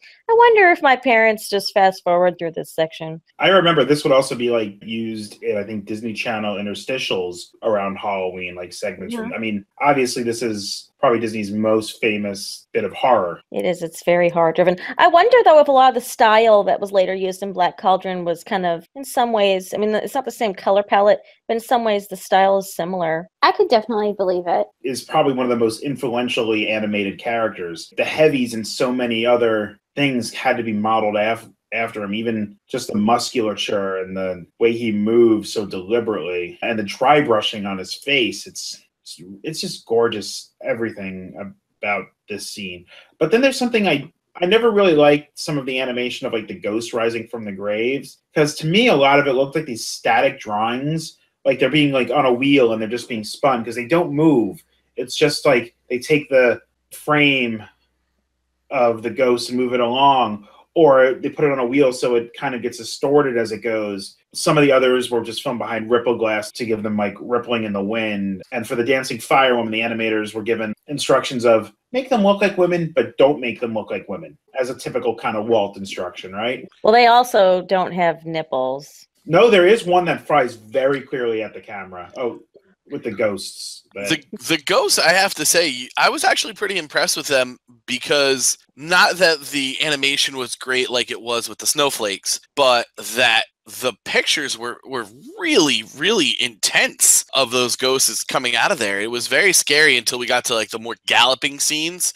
But as them rising out of the grave, those were pretty spooky. What I really enjoy are the subtle movements that the artists do with Chernobog. The artists, what they imagined was a mountain moving. So the concept of like these like weird, scary, like physical movements up and down with like the shoulders and the neck cricking to the side, and then like pairing it perfectly with those moments of crescendo in the music. And then like when he raises his arms, they just an amazing perfection to his movements. If you go back and look at the original design work before they got to the cell work, it's the same. There's very little variation, unlike Laurel, like we talked about, where there was a huge gap. But they got it perfectly right from the get-go, and they knew exactly what they wanted it to look like when they got to the point where they were on cells. Yeah, it's definitely Kay Nielsen really got something terrifying in those early drawings, and Titla just took it to another level beyond that. And then it breaks down to Ave Maria, which is, I forgot it ended on Ave Maria. Me too. I always thought it just ended on Bald Mountain, but as they wanted it to end on something more hopeful. And it's just such a stark contrast, and so's the animation. Here, it's not character animation. It's really a series of panning backgrounds or these really long multiplane shots. One of them was 217 feet of filmed, and not film, of, I believe, like animated background that they just scroll past. And the cathedral, and it's like an analogy of a cathedral with the way the branches intertwine to look like the buttresses or the arches of like a Gothic or Romanesque cathedral, or almost a stained glass. At one point, they were supposed to be very much more of a cathedral look to it, and it was actually supposed to end in a cathedral, but I think Walt wanted to get away from outright Christian symbolism there and just kind of leave it in the implied version. But there's that one really long, the end sequence as they're panning by. It was one of those horizontal multiplane shots, like pushing in on the village in Pinocchio. A lot less layers and a lot more just length of it, but they had to keep filming it over and over again. They had to reshoot it because it wasn't showing up. One time they used the wrong lens. Another time the thinness on some of the lines on some of the detail work was so thin and so precise it looked like it was jittering on the film. These reshoots were done overnight, but they were taking badminton breaks in the studio. Wait, you can't just gloss over the badminton breaks. That's all I got was they would play badminton. Like that was their like break time. Like for the first couple of reshoots, the final reshoot, it was so down to the wire they didn't even do that. The final product was not ready. I think it was shipped. It arrived in New York like 4 hours before it had to be cut in for the premiere. That's down to the wire. Yeah, no kidding. We were talking about this scene that took 6 days to shoot. It was, I think, for only 11 seconds of film? 217 feet of animation. And this really was always meant to be a highlight of the background artists and the painters, because a lot of his character animators really shine throughout different parts of this. But this was to show animation is not just a cartoon. Walt said, we have to show we have other worlds to conquer here, which is a quote usually attributed to Alexander the Great. I think that it's just a perfect finish to this film. It feels like the logical end for some reason. I don't know, but it's just... It's beautiful. It's intimidating. It's the music perfectly. And yeah, this is another world to conquer. I don't know if any animation, even up until what we've seen now, can kind of match the emotion that this really pulled. With no, like any one of the like shots from that final procession of the faithful almost feels like a impressionistic painting, like a Degas, or it just has that look to it. It has a real watercolor kind of feel to it. It's quite artistic. Oh, and one other thing I found interesting about Ave Maria, well, it's really about Schubert. He only lived for 31 years. And during the not the entire time, but during the majority of his life, he was making chamber music and operas. He made over 600 songs in his career. So Fantasia was released via the Roadshow, and it did okay, but it didn't recoup its $2.5 million budget. Over the years, there were many cuts of the film throughout all the releases. Of course, we have the original cut and the 81-minute version, which came out in 40 and 41. Then there's another version where they took out Toccata and Fugue and put in some of Taylor's interstitials back in. The first wide stereo release of the film came in 1956. The 1969 release edited out the Sunflower Centaur, and that's when the film finally turned a profit, was in the 1969 release. The psychedelic poster for the film really got that psychedelic hippie movement into the time, and this is when the animators started getting asked, what drugs were you on when you created it? In 1982, they re-recorded all of them, conducted by Irwin Costall. Hugh Douglas voiced over the narration when the Taylor bits were cut out.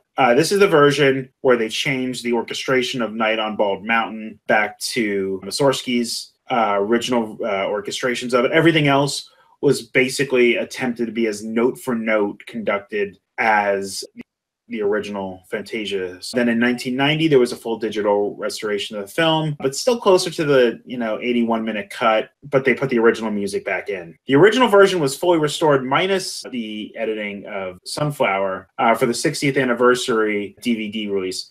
The audio, as we said, for Taylor could not be found, so they had Corey Burton come in and imitate his voice from the original transcripts. And those are the versions of the film we have now. Fantasia originally released November 13th, 1940, expanded release in 1941, and wide release in 1942. Re-releases came in 46, 56, 63, 69, 77, 82, 85, and 90. The total domestic releases is only about $76 million domestically. But when you adjust it all time, it comes up to about 741 million. But the real success was that 1990 VHS release, which sold over 14 million copies, which held the record for the widest direct sales video at the time. It also sold 200,000 Laserdiscs, which was twice any other movie until that point. This had to be beautiful on Laserdisc. The DVD came out in 2000 with the same time as Fantasia 2000, and then the Blu-ray came out in 2010. I read that it took 2 years to restore it, pair it for, I don't remember if it was for DVD or if it was for Blu-ray, but that's a really long time for a restoration process. Yeah, it is the longest Disney film, clocking in at over 2 hours, or longest animated Disney feature film. And it definitely feels like it, and this episode, as we're filming, definitely feels like it. Definitely. That's interesting. We're talking about all these edits because watching it yesterday on Netflix, I made sure to note it was 1-2. When you guys were kids, did you guys have this on VHS? Absolutely. I did. We did too. We had the Masterpiece Fantasia Deluxe Commemorative Edition box set, which has the picture, if you look at Ron. Right over my shoulder. It's a commemorative lithograph that came with the box set with the VHSs. Fantasia finally had its official sequel released in 1999 as Fantasia 2000, only the second Disney animated film to have a sequel. And this fulfilled Walt's idea of releasing the film with rotating bits.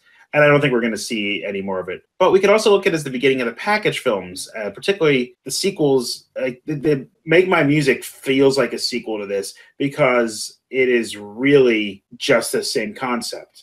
And two of the bits in Make My Music were two of the bits that Walt wanted to put in the rotation. Claire de Lune was originally supposed to be part of Fantasia, but was pushed off for the Blue Bayou section of Make My Music. And Peter and the Wolf was going to be one of the switched out elements in one of the future versions. There was one interesting thing about the Make Mine Music. So evidently at one point there was a recorded narration for Sorcerer's Apprentice with Sterling Holloway, who was going to be like narrating it, who later is the narrator for Peter and the Wolf on Make Mine Music. They evidently scrapped it. But then they were like, but it's okay, Sterling, we're going to give you this part and Make My Music. Oh, but both tracks are available, by the way. You can actually find the original track of Sterling Holloway, like narrating it, on this 2015 Legacy Collection soundtrack. So obviously, Fantasia's had a big influence in the culture. It's referenced a lot. It's been parodied. Matt Groening has always said he wants to do Fantasia as a feature film. Never been able to get it off the ground. So yeah, he's mentioned that on several of the DVD commentaries of The Simpsons over the years. I really wish they could do it. And obviously, there's influences throughout animation of all of these characters. We've said what looks like what in so many of these films, and I'm sure we're missing plenty of them. Mm-hmm. There's another parody, a Warner Brothers episode called A Corny Concerto. It is part of the Merry Melodies series. And that's the one where Elmer Fudd comes out and kind of introduces it. They do Flight of the Valkyrie. It's part of that, but that's the What's Up doc I referenced earlier, or What's Opera doc. I'm not sure if that's the same. I think that's a different part because it was the same composer for both parts. Two of Johann Strauss's waltzes, Tales from the Vienna Woods and The Blue Danube. In the future, they are talking about A Night on Bald Mountain live action. Yeah, so they are currently in the process of adapting the concept of Night on Bald Mountain as not just a segment, but a full-length live-action movie. It is sort of supposed to be kind of like a Dracula Untold to musical kind of segments kind of concept, although that hasn't totally been released yet. This is still kind of in the works, and there isn't a whole lot of information about it yet, but it sounds really awesome. I also found some interesting information about another live action remake that they're talking about called The Nutcracker in the Four Realms, obviously based off of the Nutcracker suite. And this is going to be a fantasy film that is going to be a live action adaptation. And they're going to be featuring more about the concept of the Mouse King from the original Nutcracker suite. And there's going to be like a story kind of that goes along with that they're adapting. It sounds, like I said, quite intriguing. I think that it is scheduled to be released in November of 2008.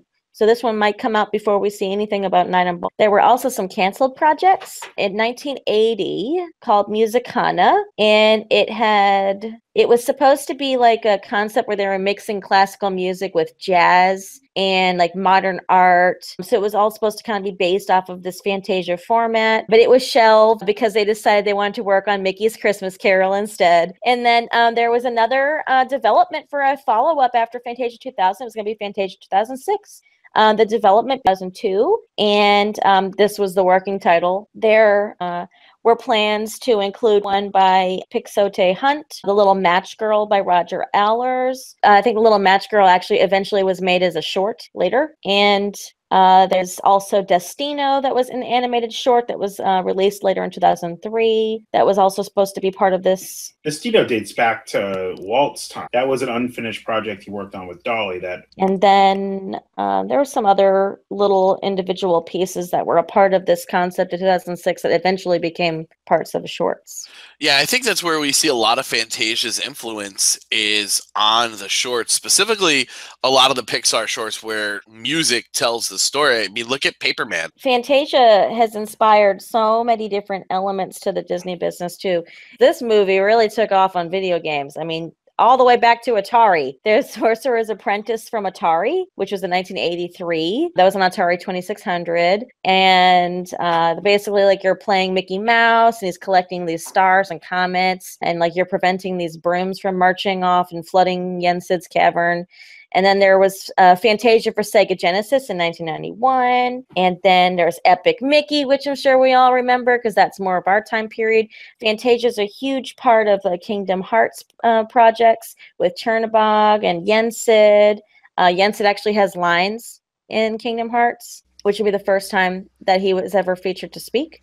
Then there's also the Disney Infinity series, where you have the toys that you play with. And then there's also Fantasia Music Evolved. If you've ever seen the commercials for Fantasia Music Evolved, it's like, I mean, a pop culture version of Fantasia.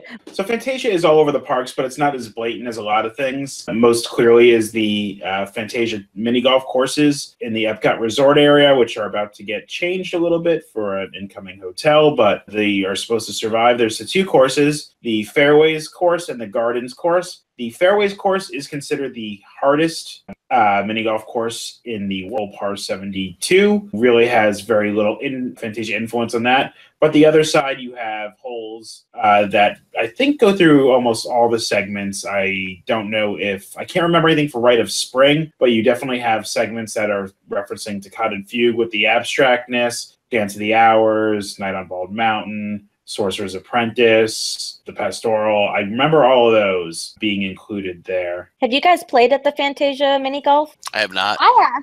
It's really cute. I like it. I love it.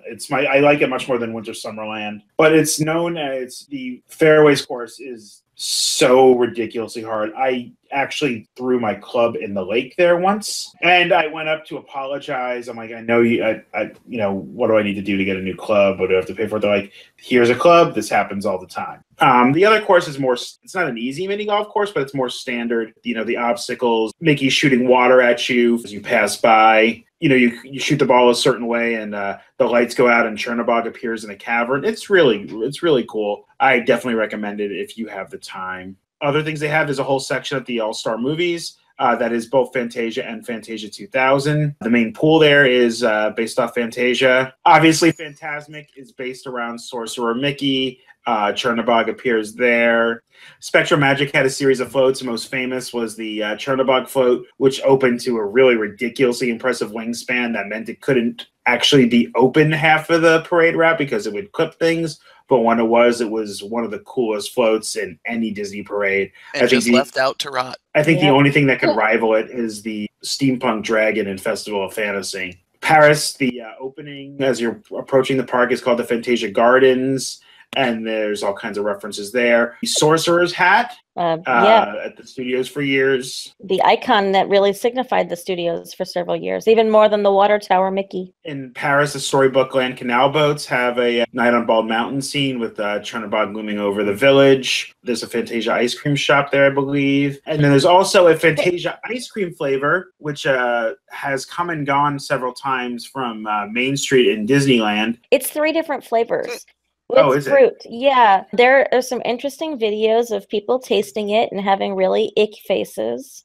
Most people don't truly enjoy it, but this was a flavor, a combination that Walt himself wanted and insisted he wanted at Disneyland in the park, so they made it. But now, this last time it came out at Disneyland, it was a limited time release, basically until, like, as long as supplies last. But you could get it as a shake or in a bowl. I would be remiss not to mention that this film is really the basis for a lot of the 3D theater technologies that we see. This is the impetus of it. If you take any of the tours, they'll tell you about how it feeds in directly to Mickey's PhilharMagic, because Walt wanted scented boxes passed around. He wanted it to be a complete, all your senses involved. And I mean, every theme park in the world has attractions similar to that.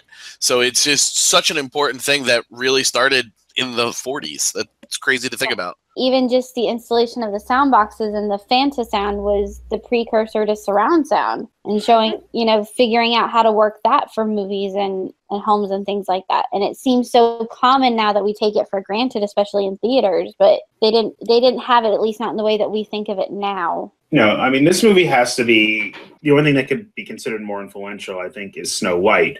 But just for how it spread and changed things everywhere else with references and, you know, how we think of music and how we think of the art form, this might actually even top that. There's a couple of other parks references, like at the Contemporary Resort. They have 2 shops there that are Fantasia-specific shops. Disneyland Hotel has a Fantasia shop. And we were talking about the Paris ice cream, the Fantasia Gelati ice cream shop. It is beautiful.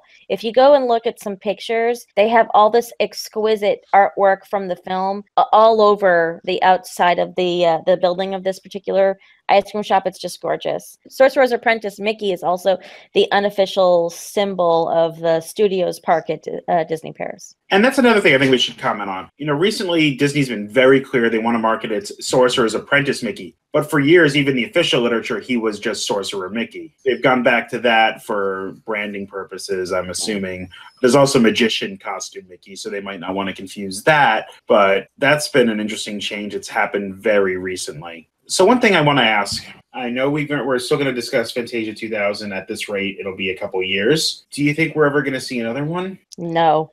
I would love to, but no. I think if Fantasia 2000 had done better than what it did, and I'm sure we'll get to that in a couple of years when we talk about it, but had that one gone better, then maybe. But, you know, it's clear they tried to recreate the magic that was this movie, and it didn't go well. And I don't think you can. I'm going to say something that might be kind of sacrilege. I like 2000 better. Oh, I think I like 2000 better. Well, I don't know so far that I would go so far as to say better. I enjoy 2000, but most people didn't. And the company kind of considered it a failure. And you think about the creative people that you had back in the 40s that put Fantasia together, I don't think you can recreate that magic. You're dead on with that. Dead on with that. I think that we're into making sequels cheaper and with less integrity. The only way this has a chance of ever being another Fantasia is if Lasseter really wants it and he pushes it through and he heads it up. He's the one that has the power that could do it. We won't see it under Iger no matter what. Maybe the next head might see things differently. But Lasseter, I could see pushing for it as Roy pushed for 2000. My whole thing about it really is that there's like very little fandemonium out there about the segments in this movie. You know, if you go and you look for merchandise and, you know, Etsy artists and people who are inspired to make their own or outfits or, you know, cosplaying and stuff, this just isn't out there. When I tried to find a lot of pop culture references and just stuff that people were inspired by, I had a hard time. I think, unfortunately, the masses just are not going to truly appreciate what this film has to offer. I think those of us who are longtime Disney fans even get a little bored and sidetracked with it. I personally just don't see that Disney's ever going to do another project like this unless they want to do something that's more popularized, like the way that Make Mine Music is, where they use contemporary music, they have fun narrators. So I just don't really see them doing something as sophisticated as this movie. I agree with Patrick. Sequels these days are more about feeding the frenzy, and this just doesn't create frenzy. Yeah, I mean, you said the merch. I mean, we have a few art pieces. I think this thing is probably the only movie that might have more books about it than, plush. Because you have Hyacinth, you have Sorcerer Mickey, you have some of the stuff from Dance of the Hours, but like you don't see much for like even the Centaurs or Bacchus or any of that stuff. I did find a Hoplo Sum. I don't know if it's in production or if it's yet to be released, but yeah, I found one of those. And a lot of people don't even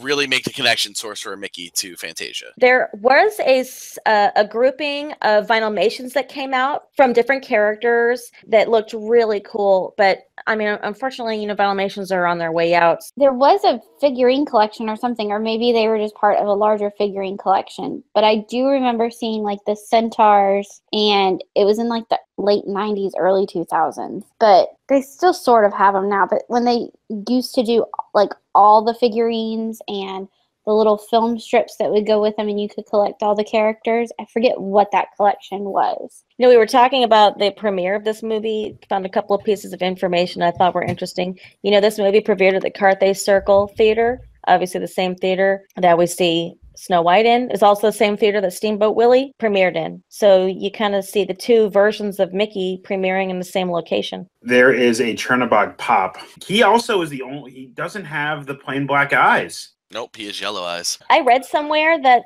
this movie is Steven Spielberg's favorite movie. It kind of makes sense, though, that people who are in the industry probably would find this movie to be way more interesting than those of us who are just looking to be entertained. This movie was listed on the 20 most overrated movies of all time, according to Premiere Magazine.